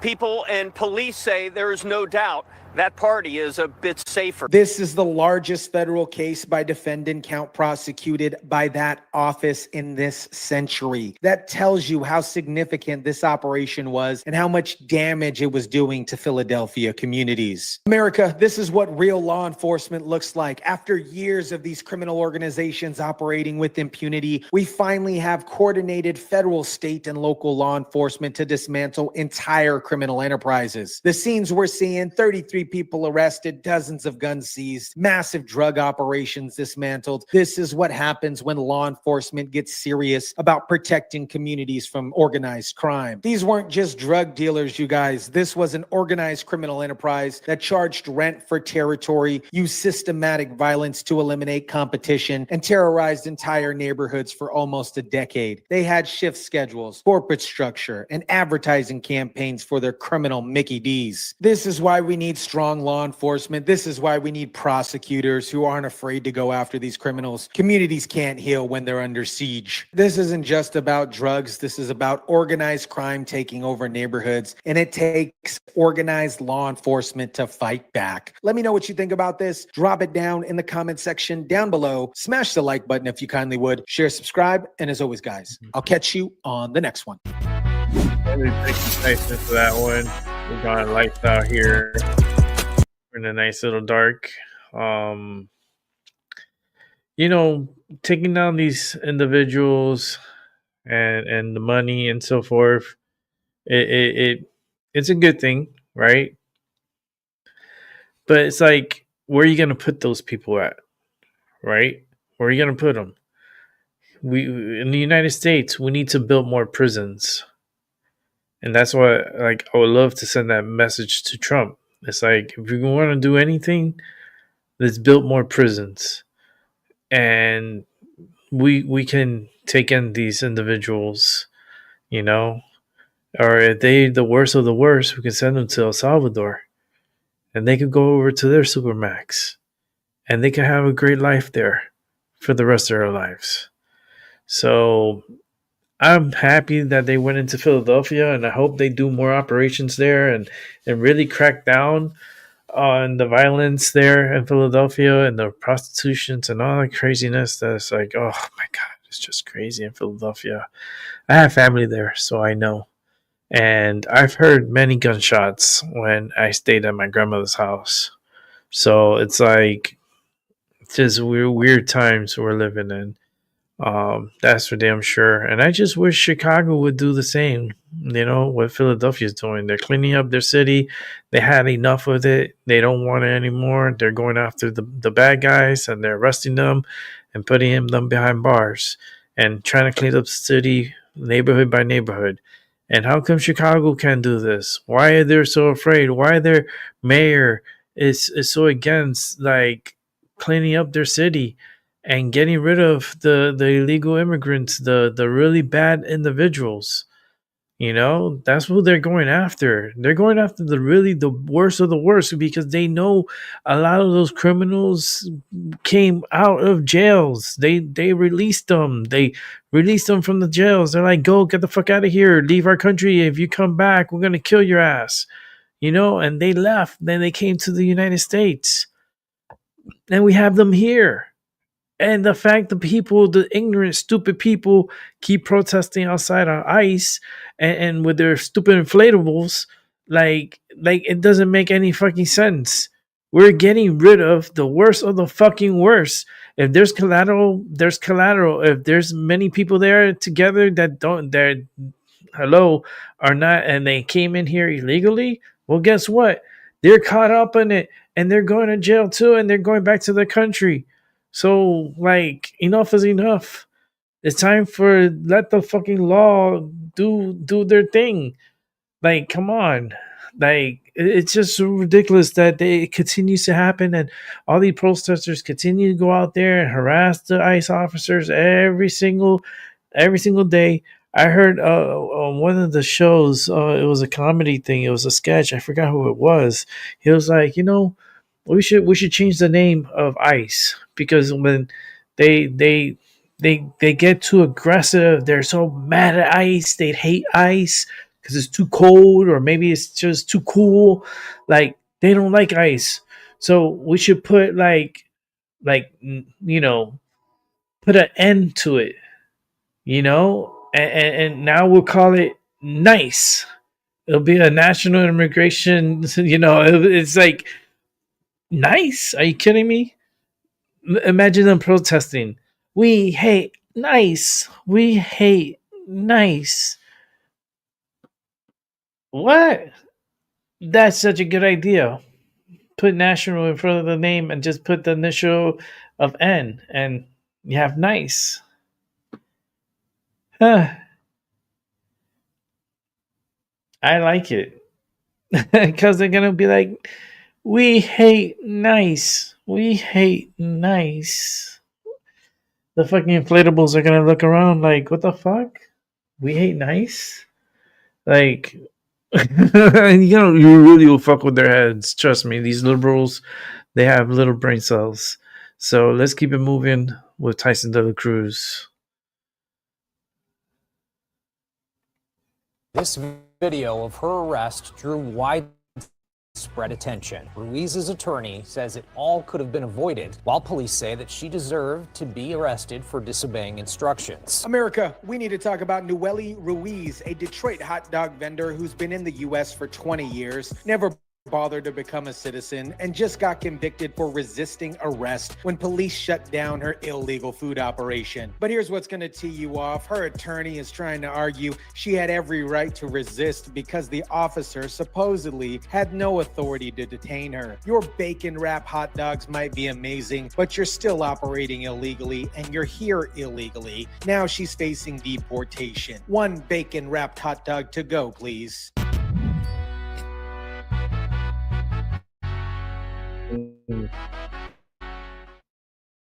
New at 6, a Southwest Detroit hot dog stand owner now in ICE custody, facing the possibility of deportation. Noelle Ruiz came to the United States as a small child. Well, she is now the mother of 6 and a small business owner. What is up, guys? Tyson De La Cruz here. Thank you so much for rocking with me. This case perfectly illustrates everything wrong with our immigration system. People who refuse to follow the law for decades then act like victims when they're finally facing the consequences of their choices. Let me break down the Noelle Ruiz situation because this is exactly what's wrong with our immigration system. This woman came to the United States as a small child, which means she had every single opportunity to get legal status through various programs over the years. Instead, she chose to remain illegal. She chose to remain illegal for 20 years while building a bacon-wrapped hot dog business. First today at 5, a Detroit hot dog vendor at the center of a viral arrest video returned to court today, and tonight she's heading to trial.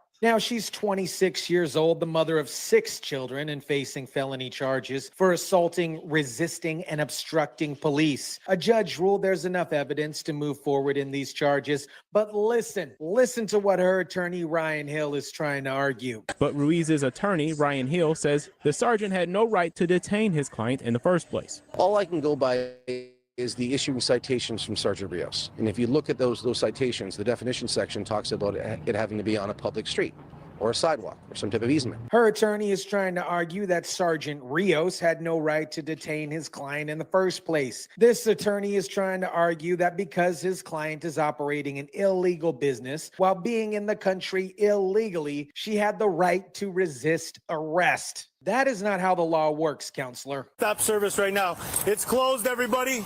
It's closed down.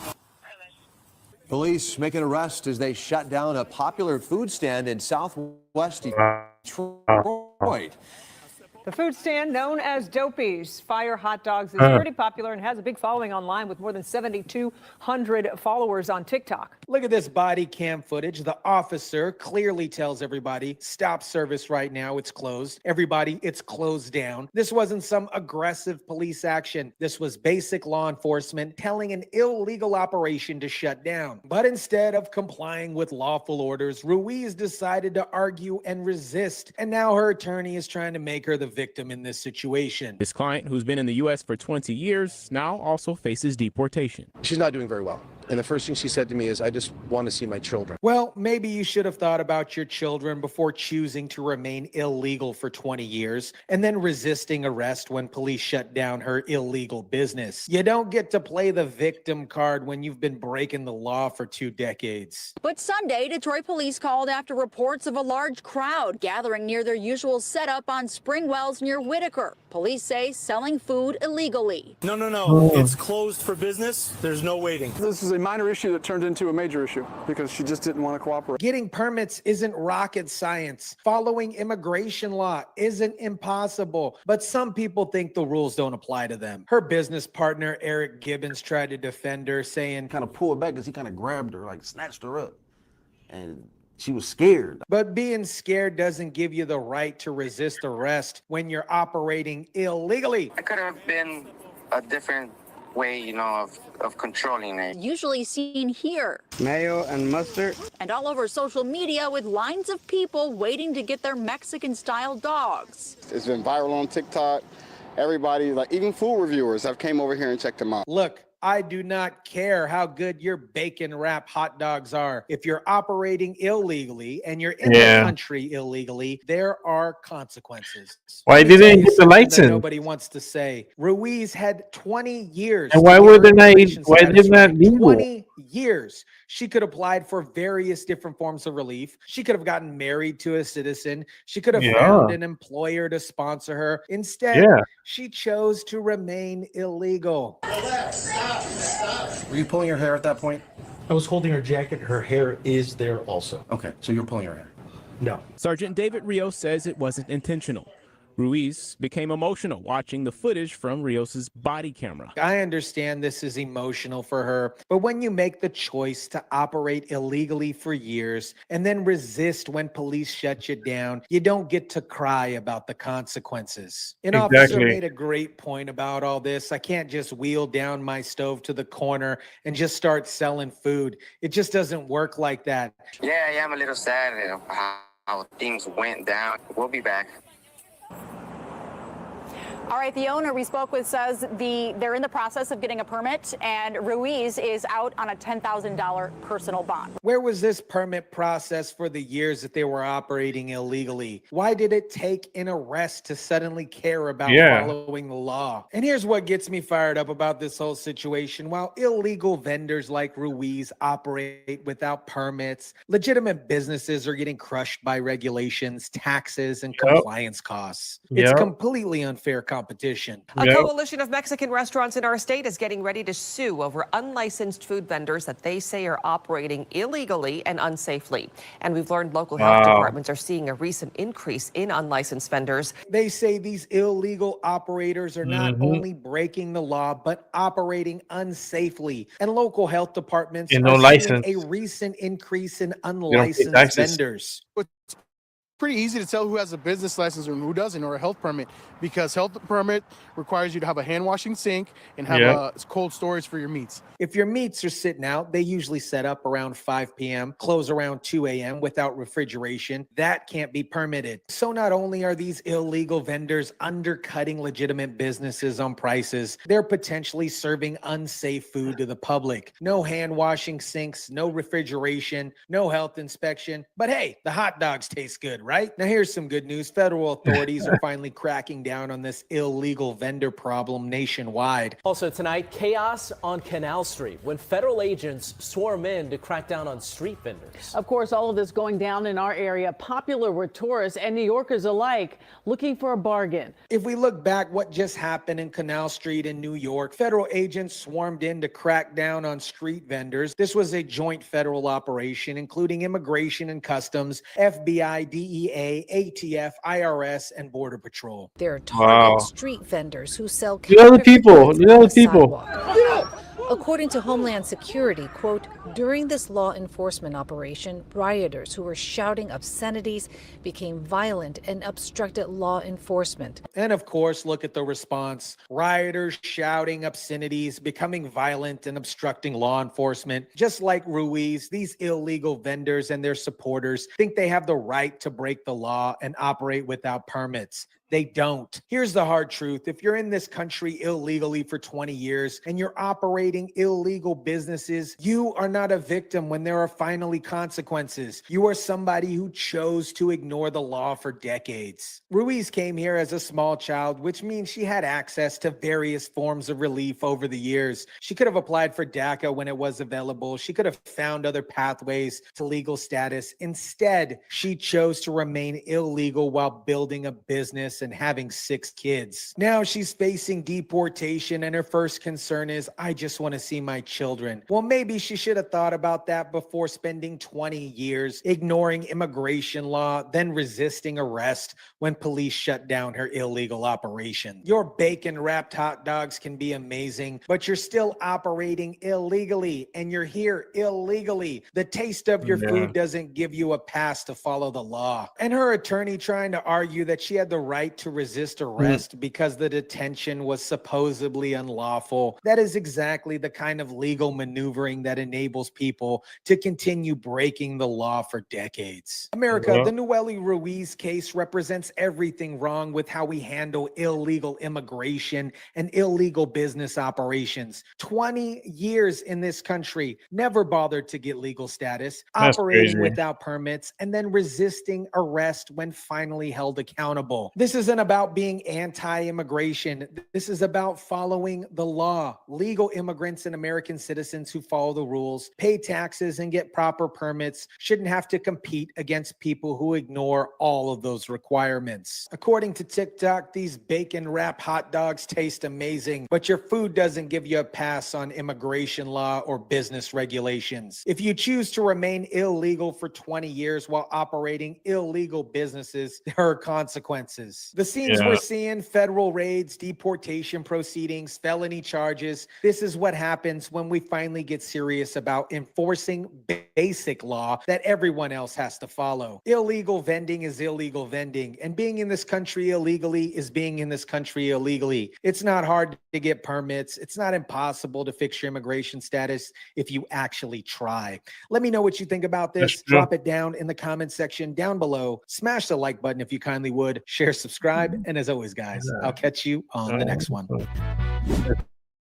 Very true. Thank you, Tyson De La Cruz, for a great upload there. Yeah, I mean, listen, it could have been easier if she just would have got her fucking license.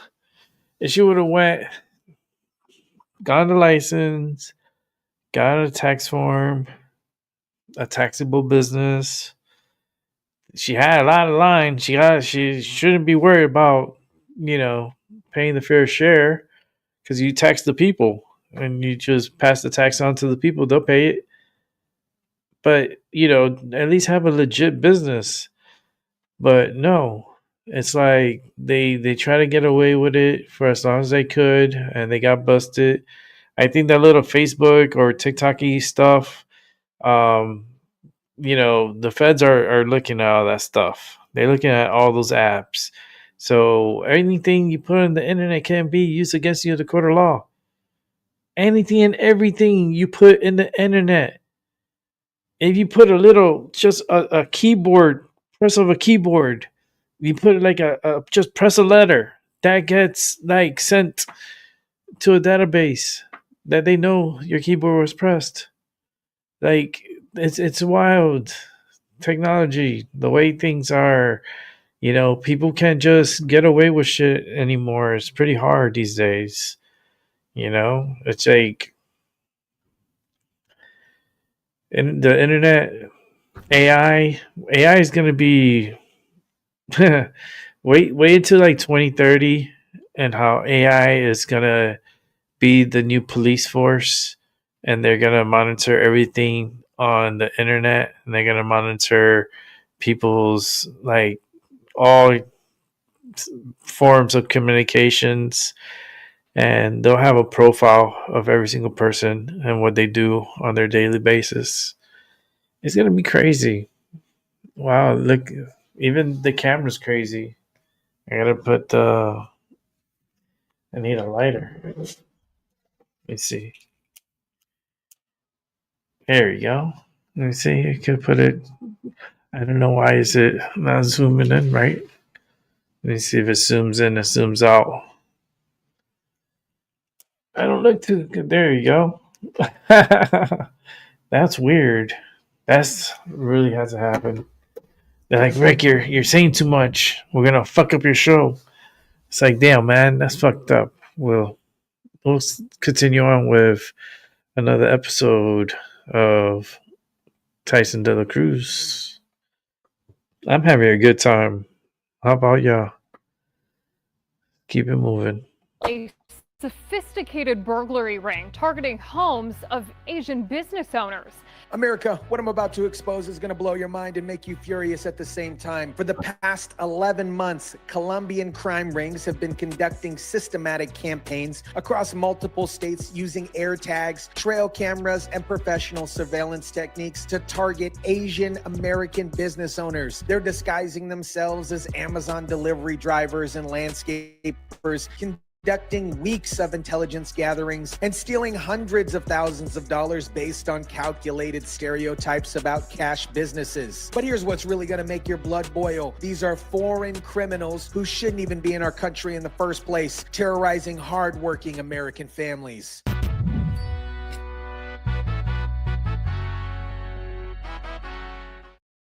4 people are behind bars in what police say is another takedown connected to a South American theft ring. Thanks for joining us here at 6 o'clock. I'm Cherie Palello. And I'm Mike Dardis. Investigators say these organized crews have been targeting the homes of Asian American business owners all across America. What is up, guys? Tyson De La Cruz here. Thank you so much for rocking with me. This story exposes a level of organized crime that most Americans didn't even know existed. International criminal networks using military-grade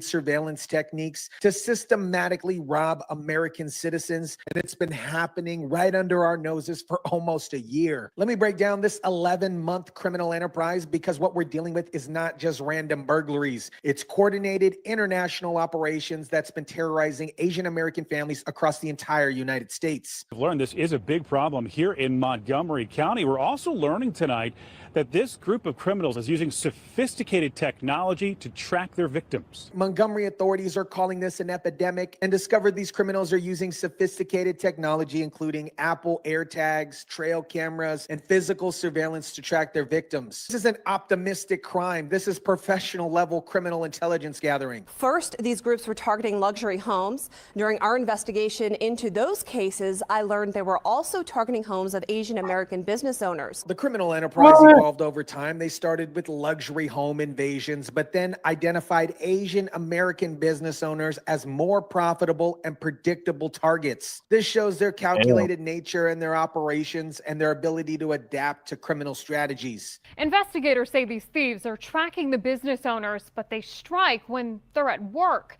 stealing cash, jewelry, and even high-end handbags. Because these items are easily transportable and fairly difficult to trace. The surveillance techniques these Colombian crime rings are using rival professional intelligence operations. They're not there for a physical confrontation.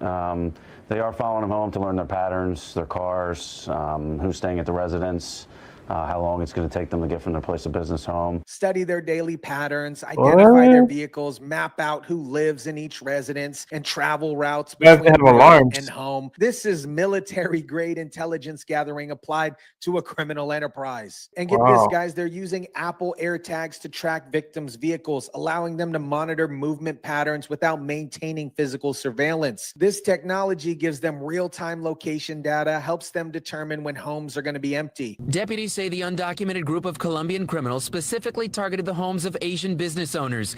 This report claims their crime spree spans Hillsborough, Osceola, and Orange counties. The scope of this criminal enterprise spans multiple counties and states, showing this just isn't just local crime, but it's an organized criminal network with national reach. The fact that they're undocumented Colombian nationals makes this an immigration and national security issue. One of the most disturbing aspects of this criminal enterprise is how these Colombian nationals disguise themselves to blend into American communities while conducting surveillance and planning attacks. The man walking up to Guoling Wang's front door, who appears to be an Amazon delivery man, is not. And the woman seen walking up several minutes prior, police say she's not a food delivery woman either. In Southern California, they disguise themselves as Amazon delivery drivers and food delivery workers. Guoling Wang's, I'm pretty sure I butchered that name, security camera captured what appeared to be legitimate delivery people, but they were actually criminals conducting final reconnaissance before the break-in. They are dressed like landscapers, but Orange County deputies say they are criminals in disguise. Deputies say this drone video shows the crooks casing a home in Orlando before breaking in to steal designer shoes and handbags. Orange County deputies captured drone footage showing these criminals conducting surveillance while disguised as workers, allowing them to spend extended time in neighborhoods without raising any alarms. On that day, he didn't carry anything, and he was slow walking, looking around. And I mean, immediately I was telling my wife, yeah, this guy is suspicious. His spidey sense was tingling and his instincts were correct. The man was conducting surveillance for the criminal network. The most calculated aspect of this criminal enterprise is how these Colombian crime rings are exploiting specific stereotypes and culture knowledge about Asian American business practices. Business owners, mostly Asian, are being tracked by criminal gangs based on harmful stereotypes that they keep high-value items in their home. And they're using this assumption to target these specific individuals. A lot of Asian businesses do keep a lot of cash at home. So it's kind of a cultural norm for Asian businesses to hold cash at home rather than in a bank. The stereotype has some basis in cultural practices. Investigators tell me thieves target those who run restaurants or nail salons because they do a lot of transactions in cash, which many do keep at home. This is not random targeting. This is criminal market research being applied to burglary operations. This, unfortunately, isn't just local crime. These Colombian crime rings are operating a coordinated criminal enterprise that spans multiple states and involves sophisticated logistics and planning. A suspected Colombian crime ring busted here in Central Florida. They're accused of breaking into homes all across the country. The Orange County Sheriff's Office busted a Colombian crime ring that was operating across the entire country, showing the national scope of these criminal networks. This isn't confined just to one region. It's a coordinated national operation. Suspects are being held on ICE deportation warrants, confirming that these are foreign nationals who shouldn't even be in the country. This shows the direct connection between immigration enforcement and public safety. In Southern California alone, authorities arrested 5 Colombian nationals, recovered hundreds of thousands of dollars of stolen valuables from multiple locations, showing the scale and profitability of this criminal network. The victim accounts reveal the psychological terror these criminal networks are inflicting on hardworking Asian American families who came to America seeking opportunity and safety. The first time when I come to my house, when I saw the window break and my door open, and I feel like my heart jumped outside. I don't know how they follow me. I can even eat and sleep. Even now, I'm still nervous. Investigators say the I gang would be was too. sophisticated. They'd surveil a home for weeks before they'd hit. The psychological impact here extends far beyond financial losses. These families are living in constant fear because they know that they were specifically targeted and surveillanced for several weeks. Neighbors who live along this tight-knit street in Highlands Ranch say it's rare to hear about crime close to homes. I mean, your home is your safe space.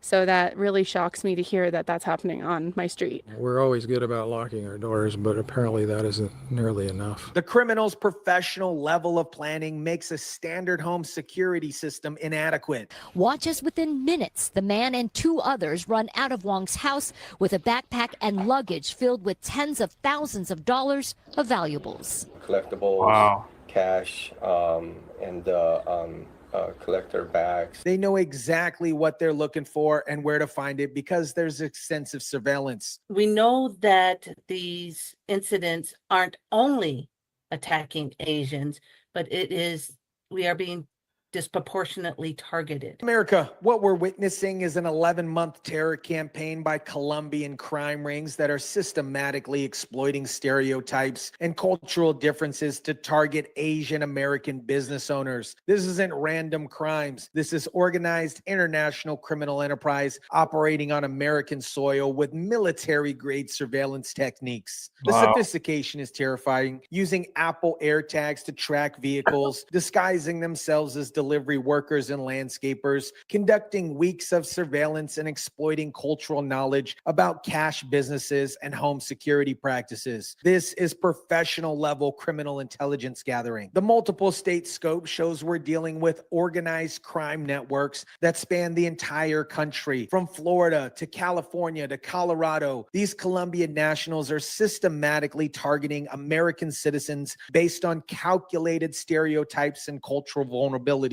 The fact that some, if not most of them, are here illegally and being held on ICE deportation warrants shows the direct connection between immigration enforcement and public safety. When we don't control our borders, we allow international criminal networks to operate freely in American communities. These Colombian crime rings have been able to operate across multiple states using professional surveillance techniques to terrorize American families while authorities struggle to connect the dots. The Asian American community deserves better protection. Maybe get a dog. This is what happens when we don't secure our borders and we don't properly vet who's coming into the country. Foreign criminals are literally studying American communities, identifying vulnerabilities, and exploiting them for profit while terrorizing innocent families. Let me know what you think about this. Drop it down in the comment section down below. Smash the like button if you kindly would. Share, subscribe, and as always, guys, I'll catch you on the next one. All right, let's keep it moving. Let's keep it moving. Thousands of Pennsylvania nonprofit organizations say they've been blindsided by GoFundMe. They say GoFundMe set up pages to solicit donations for them without their authorization. America, we just uncovered one of the most brazen corporate scams that I've ever seen. GoFundMe secretly created 1.4 million fundraising pages for nonprofits across the country without their knowledge or consent, then started collecting donations and charging fees on money meant for charities. But here's the shocking part. Some of these nonprofits only found out when confessed donors called asking if the pages were legitimate.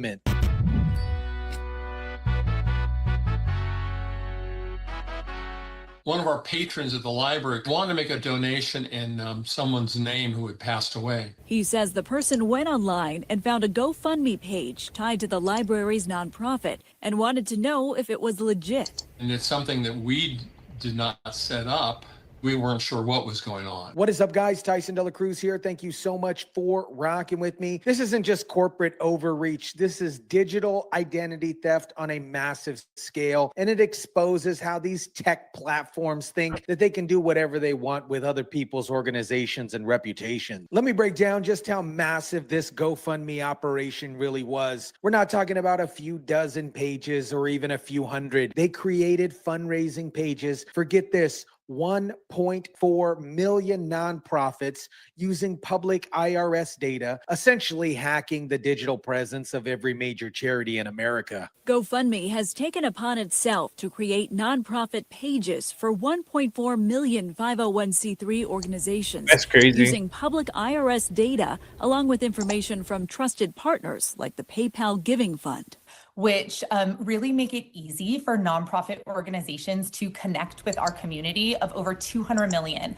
on GoFundMe. Listen how they're trying to spin this thing. They're acting like they're doing these nonprofits a favor by making it easy to connect with donors. But here's what they're not telling you. They're charging fees on every single donation, including an optional tip that's automatically set at 16.5% that donors have to manually adjust down. They also solicit a tip of 14.5%. In other words, they say, we're doing this and we're great people and give us 14.5% to do this. That's which crazy. Doesn't have to happen. And that's what bothers me.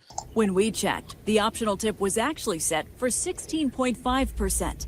The consumer is required to move the bar to adjust accordingly. So let me get this straight. GoFundMe creates unauthorized pages for charities, then tricks donors into paying them extra fees on top of their regular transaction charges. This is like somebody setting up a lemonade stand in front of your house, then keeping a cut of the profits and charging your customers a quote-unquote convenience fee for the privilege. The scale of this operation is absolutely staggering. In Nevada alone, one advocate found over 750 organizations that have been put on this platform without their knowledge. But there are so many nonprofits in the Reno Sparks area, in Washoe County, even Incline, you could say.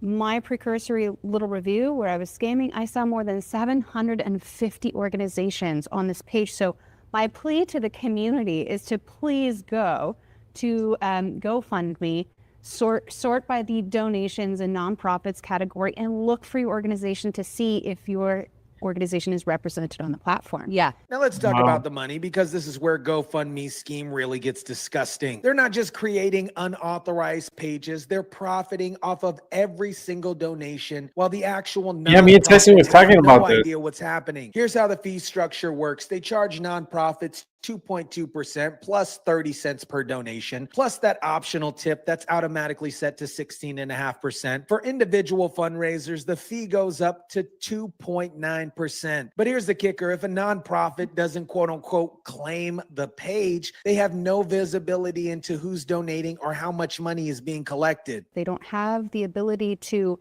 be informed of their digital presence. They have no real control over what messaging is going up, nor do they have control over, and this is the very, very important part, the donor stewardship process. They don't know who may be donating to them. They may not have the ability to connect with those donors to say thank you or to inform them about where those donations are going. Think about the implications here. Somebody could donate $10,000 to what they think is their local animal shelter, but the shelter has no idea the donations even happened. Meanwhile, GoFundMe is collecting their fees and potentially earning interest on the money that's just sitting in their accounts. And here's where it gets even more concerning. What happens to the donations that just sit there unclaimed? One advocate raised a terrifying possibility. I don't claim to know all of the particulars, but I can absolutely say that somebody posed to me, well, what's to say, like, if I'm Nevada Humane Society and I don't know I have a page up there, and somebody makes, say, like a $10,000 donation and it sits there for 2 years,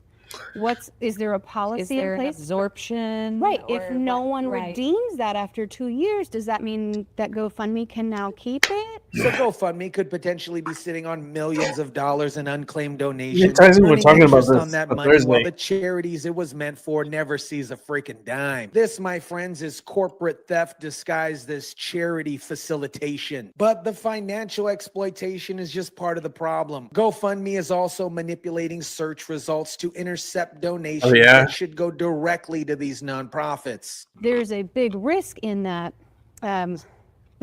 GoFundMe manages all kinds of money, right? They have money to perhaps put into an SEO campaign. So if I were on here today and we were talking about, let's say, one of my clients, Nevada Humane Society, right? Right. And we were talking about how amazing puppies are, and one of your viewers decided to go Google Nevada Humane Society. What is to keep GoFundMe from ranking first and then donating there instead of directly. This is digital hijacking at its worst. GoFundMe has the resources to outrank the actual nonprofits in search results, meaning well-intentioned donors who want to support their local animal shelter or library could end up on GoFundMe's unauthorized page instead of the organization's official website. When you donate directly to a nonprofit, 100% of your money goes to the cause. When you donate through GoFundMe's unauthorized page, they take their cut, charge processing fees, and trick you into paying an additional tip. It is a massive bait and switch operation. And here's another problem. The tax implications are completely unclear. If you're going through the GoFundMe process, number one, you have to check with your accountant. I can't confirm that that's going to be tax deductible because there's a question of where are those finances held and how does the IRS categorize that expense. So if I donate to a third party, do I get that tax deduction, or does the third party, because the money came from their account technically on the books, are they reaping that tax benefit? So not only are donors potentially paying extra fees, they might not even get the tax deduction that they're expecting. Meanwhile, GoFundMe could be claiming tax benefits on money that was never theirs to begin with. The backlash to this scheme has been swift and severe. Major institutions are warning their supporters to avoid these unauthorized GoFundMe pages entirely. The move affected organizations across the country, including parishes, schools, and ministries within the Archdiocese of San Antonio. The Archdiocese warns it does not use GoFundMe for donations and is urging supporters to give only through its official website, archsa.org, to make sure funds reach their intended purpose. Think about that. A major religious organization had to warn its own members against a platform that was supposed to be helping charities. And it's not just religious nonprofits. Nonprofits across the country are scrambling to figure out if they've been affected and how to protect their donors. Cook didn't know about it until she saw an email from Ann Gingrich with the Pennsylvania Association of Nonprofit Organizations, or PANO, who says they only just got the news Wednesday that GoFundMe took public information from 1.4 million nonprofits in the U.S.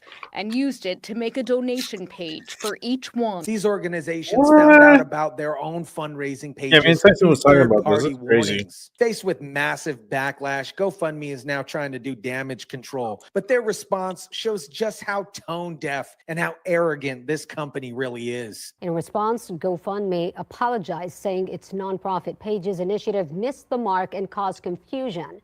The company now says those pages will opt in only and unverified pages will be removed from search results. Missed the mark and caused confusion. That's their response for creating 1.4 million unauthorized fundraising pages and potentially stealing millions of dollars in donations. This wasn't a mistake. This was a calculated business strategy to insert themselves into the charitable giving process and extract fees from money that was never meant for them. And notice they're only making changes after they get caught. If the media hadn't exposed this scheme, GoFundMe would still be operating these unauthorized pages and collecting fees on donations meant for charities. There are some concerns about symbolic. Yeah, why not? Ultimately would end up with the custody of the Really donations. that's what he's doing. The thing is, when you donate to a GoFundMe page, there is a processing fee that goes to the company. They promised to remove unclaimed pages and de-index them from search results. But what about all the money that they've already collected? What about the fees that they've charged? What about the donations that are sitting in their accounts right now? The fact that they had a senior director of nonprofit communications ready with talking points tells you this wasn't some accidental oversight. This was a planned corporate strategy that they only abandoned when it became a public relations disaster. This GoFundMe scandal is part of a much bigger problem on how tech platforms operate in America. They think they can do whatever they want with other people's data, identities, and reputations, then ask for forgiveness later when they get caught. Now, after the concern shared by nonprofits, this afternoon, GoFundMe said pages, quote, that have not been claimed and verified will be removed, and that unclaimed nonprofit pages will be de-indexed so they no longer appear in search engine results. This is digital colonization. Big tech companies extracting value from organizations and communities without their consent, then keeping the profits for themselves. GoFundMe saw 1.4 million nonprofits as a potential revenue stream, not as organizations with their own rights and autonomy. The timing of this couldn't be worse. Nonprofits are already struggling with funding challenges, government budget issues, and increased demands for their services. The last thing that they need is a tech platform creating confusion about their fundraising and potentially intercepting donations meant for their particular cause. America, this GoFundMe scandal should be a wake-up call about how these tech companies really operate. They don't see nonprofits as partners. They see them as products to be monetized without consent. The fact that 1.4 million organizations had their digital identities hijacked shows you just how arrogant and predatory these companies have become. They create a massive scheme to insert themselves into charitable giving, extract fees from donations, and potentially keep unclaimed money for themselves. Every nonprofit in America needs to check right now whether GoFundMe has created unauthorized pages in their name. Every donor needs to make sure that they're giving directly to organizations through their official websites, not through some tech platform that's skimming fees off the top. This is what happens when we let big tech companies operate without real oversight or accountability. They'll monetize everything, even charity, if they think that they can get away with it. Let me know what you think about this. Drop it down in the comment section down below. Smash the like button if you kindly would. Share, subscribe, and as always, guys, I'll catch you on the next one. Very interesting. Thank you so much. I appreciate that upload. Yeah, it's GoFundMe is a go scammy. Not a good site for donations and stuff like that. I mean, where else people have to go, where can they go, right? To get more information or get more money. I don't know. I really don't. But this storm, this check-in, because that was the last video of the night. I actually gonna finish off the show with the weather, a report on the weather. But look how pink this thing got now. Remember early in the show, for those who are here watching with me, remember early in the show that I showed you how it was a little bit of pink, and now look how it looks like a pink donut. It looks like a pink donut. This is what it looks like, a category 5 hurricane. Even though it still says 145, I call bullshit. This thing is super fucking strong. This thing is sitting on hot water, deep hot water. This is a pink donut. When you see a pink donut, you are in danger. Like Jamaica, oh my God. I'm telling you, I'm feeling it. I'm not feeling good about this. This is not a good feeling. Here, let's check this out. Welcome into Fox Weather at Night. We have a huge hurricane, a very powerful one, that is down in the Caribbean Sea right now. When I say huge, I mean it's going to be hugely impactful. It's actually not that large of a storm. It's a very compact storm. Category 4 Hurricane Melissa. It's less than 100 miles away from Jamaica, and it's pretty much certain that they're going to take a direct hit along the south coast from either a Category 4 or a Category 5 hurricane. I think it could be a Category 5 very easily. This thing exploded earlier on this morning. It went through a period of what we call rapid intensification. You hear that all the time. It's not terribly uncommon with tropical cyclones, but it technically means that within 24 hours, it gained 35 miles per hour of strength. It basically just means that it strengthened really fast. It went through a fast strengthening phase. And here we are. Look at this thing. My goodness, 145 mile per hour sustained wind. Keep in mind when you hear that number, that's just referring to the eye wall. So just a tiny little area in that storm where there's sustained wind close to 145 miles per hour. Wow. The wind field, of course, it expands pretty far out from the center, but those most extreme winds are just in the eye wall. And this is a very compact storm. Now, what's going to end up happening, I'll give you the long and short of this. I think that this has the potential to be a very major catastrophe in the country of Jamaica. The center of the storm Everybody's feeling that. is going to take a track from south to north across the island nation. That's pretty much set in stone now. The only question is, exactly where does it make landfall? And that actually does make a big difference in the forecast for a lot of people. But the point I'm trying to make is that picture how wide that eye is, okay?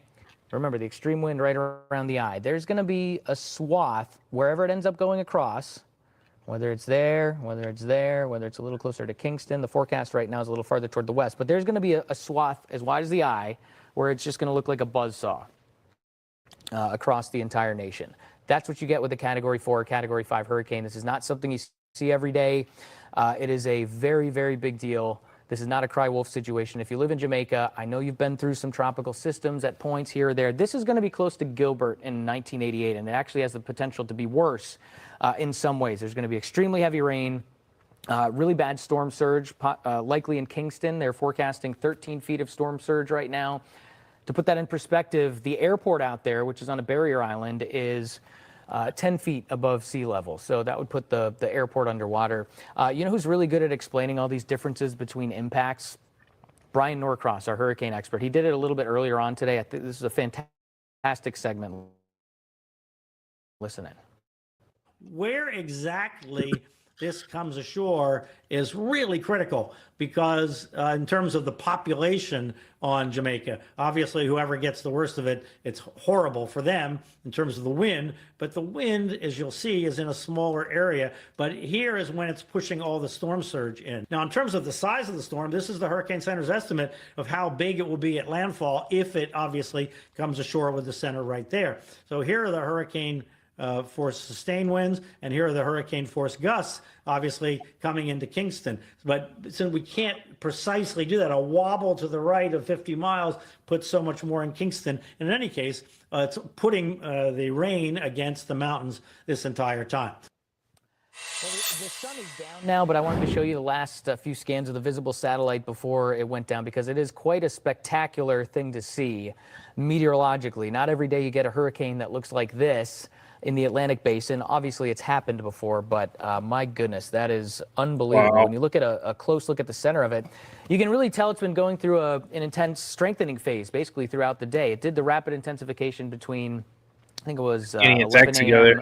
yesterday and 5 a.m. this morning. So it didn't even take all the 24 hours to get the 35 miles per hour increase in strength. But look at this. The thing that I really like about this visible satellite view that is fascinating meteorologically, look at these ripples that are just emanating from the center.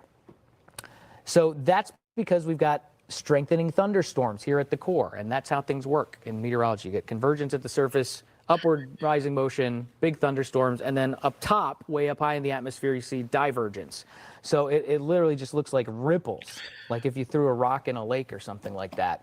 Wow. Very fascinating. Unfortunately, it's going to be extremely devastating, I think, for a lot of people. Yep. Let's get into the forecast of this a little bit. The forecast cone, obviously a very important thing. Look at this, 160 miles per hour by tomorrow. That's compared to the 145 that it's at right now. Honestly, it's kind of like splitting hairs once you get to that kind of wind speed. Cat 4 or Cat 5 making a landfall is going to be devastating anyway. Either way, yep. But it's moving west right now. It's going to make that turn. Even now, it's a Cat 4. Keep in mind with the forecast Jamaica. Here, guys. I know I hammer this point down very often, but I think it's something that a lot of people don't understand. Cat 5 will be. So I just want to make sure that everybody gets it. The forecast cone is the area of uncertainty as far as where the center of the storm can go. A lot of people think that, okay, forecast cone means that the storm is going to be in the center, and this whole thing is the area that's going to be affected by the storm. No.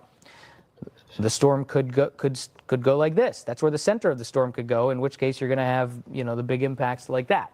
So just a little distinction to make in case you weren't familiar with that. But 160 is Category 5. It's going to go through probably like the middle. Is technically when it gets to Category 5. Maybe a little bit more towards the Hurricane Center is forecasting somewhere between a Category 4 and a Category 5 at landfall. And just to give you an idea of how this is going to pan out. So, moving toward the west, and then it makes that sharp turn up toward the north and the northeast. The side of the storm is going to drop a huge amount of rain all over all of Jamaica, and I think the entire island, the entire nation, has a good chance at seeing some really bad flooding. But the side of the storm that you don't want to be on, especially, is the right side. We call it the right front quadrant. So it's going to be on. The storm is moving this way. If you break it up into 4, this would be the right front quadrant. That's the bad side. And that's because it's spinning counterclockwise, and that's where you get the onshore wind that pushes the ocean up onto the land. And then if you live along the coast in low-lying areas, you literally just become part of the ocean. And that's all while you've got a violent hurricane going on top of that ocean that you have just become. That's why storm surge kills so many people, and it's generally regarded as the most dangerous part of a hurricane when they make landfall. But yes, it goes across Jamaica. It'll lose a little bit of strength. There is a lot of terrain in Jamaica, and anytime the center of one of these storms goes over a hilly area, it'll tend to lose a little bit of strength. But it doesn't lose all of its strength. It's still going to be a hurricane, and then eastern Cuba is in for it too. Heavy rain, a direct landfall there as well. Haiti, by the way, has been getting a tremendous amount of rain already from Melissa, and even before it was Melissa, and they're going to continue to see more rain too. So I think Haiti, eastern Cuba, Jamaica, this is going to be bad. It looks like it's going to be the worst out of those places in Jamaica. They will tend to see the most of the impacts overall. All right, here's how much rain we're forecasting. Is this, yeah, this was Cuba. Well, you get the idea here. Cuba is going to be a lot of rain, but the rain forecasts are astronomical in Jamaica, and for some reason I goofed up and I don't have that graphic. I'll pull it in during the break and I'll show it to you after. But it's, anywhere from 20 to 35 inches of rain in some spots. It is not a good situation. Like as 3 to far 4 as, feet, like 3 feet. A storm making landfall. Look at the wind forecast here. As you would 3 imagine, like when a 3 to hurricane's 4 coming feet, ashore, it you're could going to be have some really strong wind. But on this is going to be rain. a persistent tropical storm force wind gust type of situation until we get the center coming ashore. Now, keep in mind, this is just one forecast model.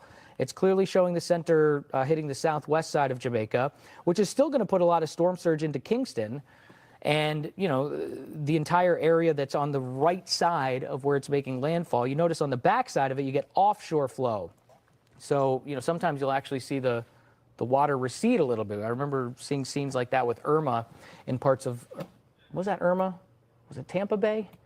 Oh, man, I'm getting all my things. I think it was Irma. I know I saw some water going out during Irma Yeah, it was in somewhere that Tampa. people were standing in, and it's usually a bad idea because it can switch around. But 13 feet of storm surge is the official forecast right now in Kingston. If the center ends up wobbling a little bit farther toward the east, I think that number could easily go up. Hurricane Gilbert back in 1988 had 19 feet of storm surge. I can't remember the exact spot on the island that it was, but there are plenty of spots here where you've got a lot of very low-lying areas where it's particularly susceptible to storm surge. So many different angles to cover of this storm, and we're going to be doing it over the next couple of hours, so hang with us. Wow. And that's what I have for you tonight. It's going to be a really dangerous night. And not only tonight, but tomorrow night and maybe Tuesday morning. It's going to be very hectic for Jamaica. Wow, man. It's going to be a rough one. It's going to be really rough, but I know I have a good feeling that the United States will step up and help out and as much as they can. And Jamaica, you'll be fine. It's going to take a while, but you'll get yourself together. This is the first time in history you guys are going to get hit by a very, very, very strong storm, possibly a Category 5, while making landfall. That's disturbing. So, with that said, I'm out of here. You guys have a good night, good morning, good afternoon, and good night. And I'll catch you on the flip side, and I'll be back here tomorrow to cover up some more news, to cover on the news, and see what happens with Melissa, because I believe she'll be Cat 5, and I believe she's going to kill a lot. So, and I'm sorry I keep mentioning that, but I just feel that energy of a lot of people dying. And it's kind of like a sacrifice. It's like a ritual, A lot of people. As much as you tell them to be ready, but they can't, They don't have the resources like that. So, all right, guys. I'm off to bed.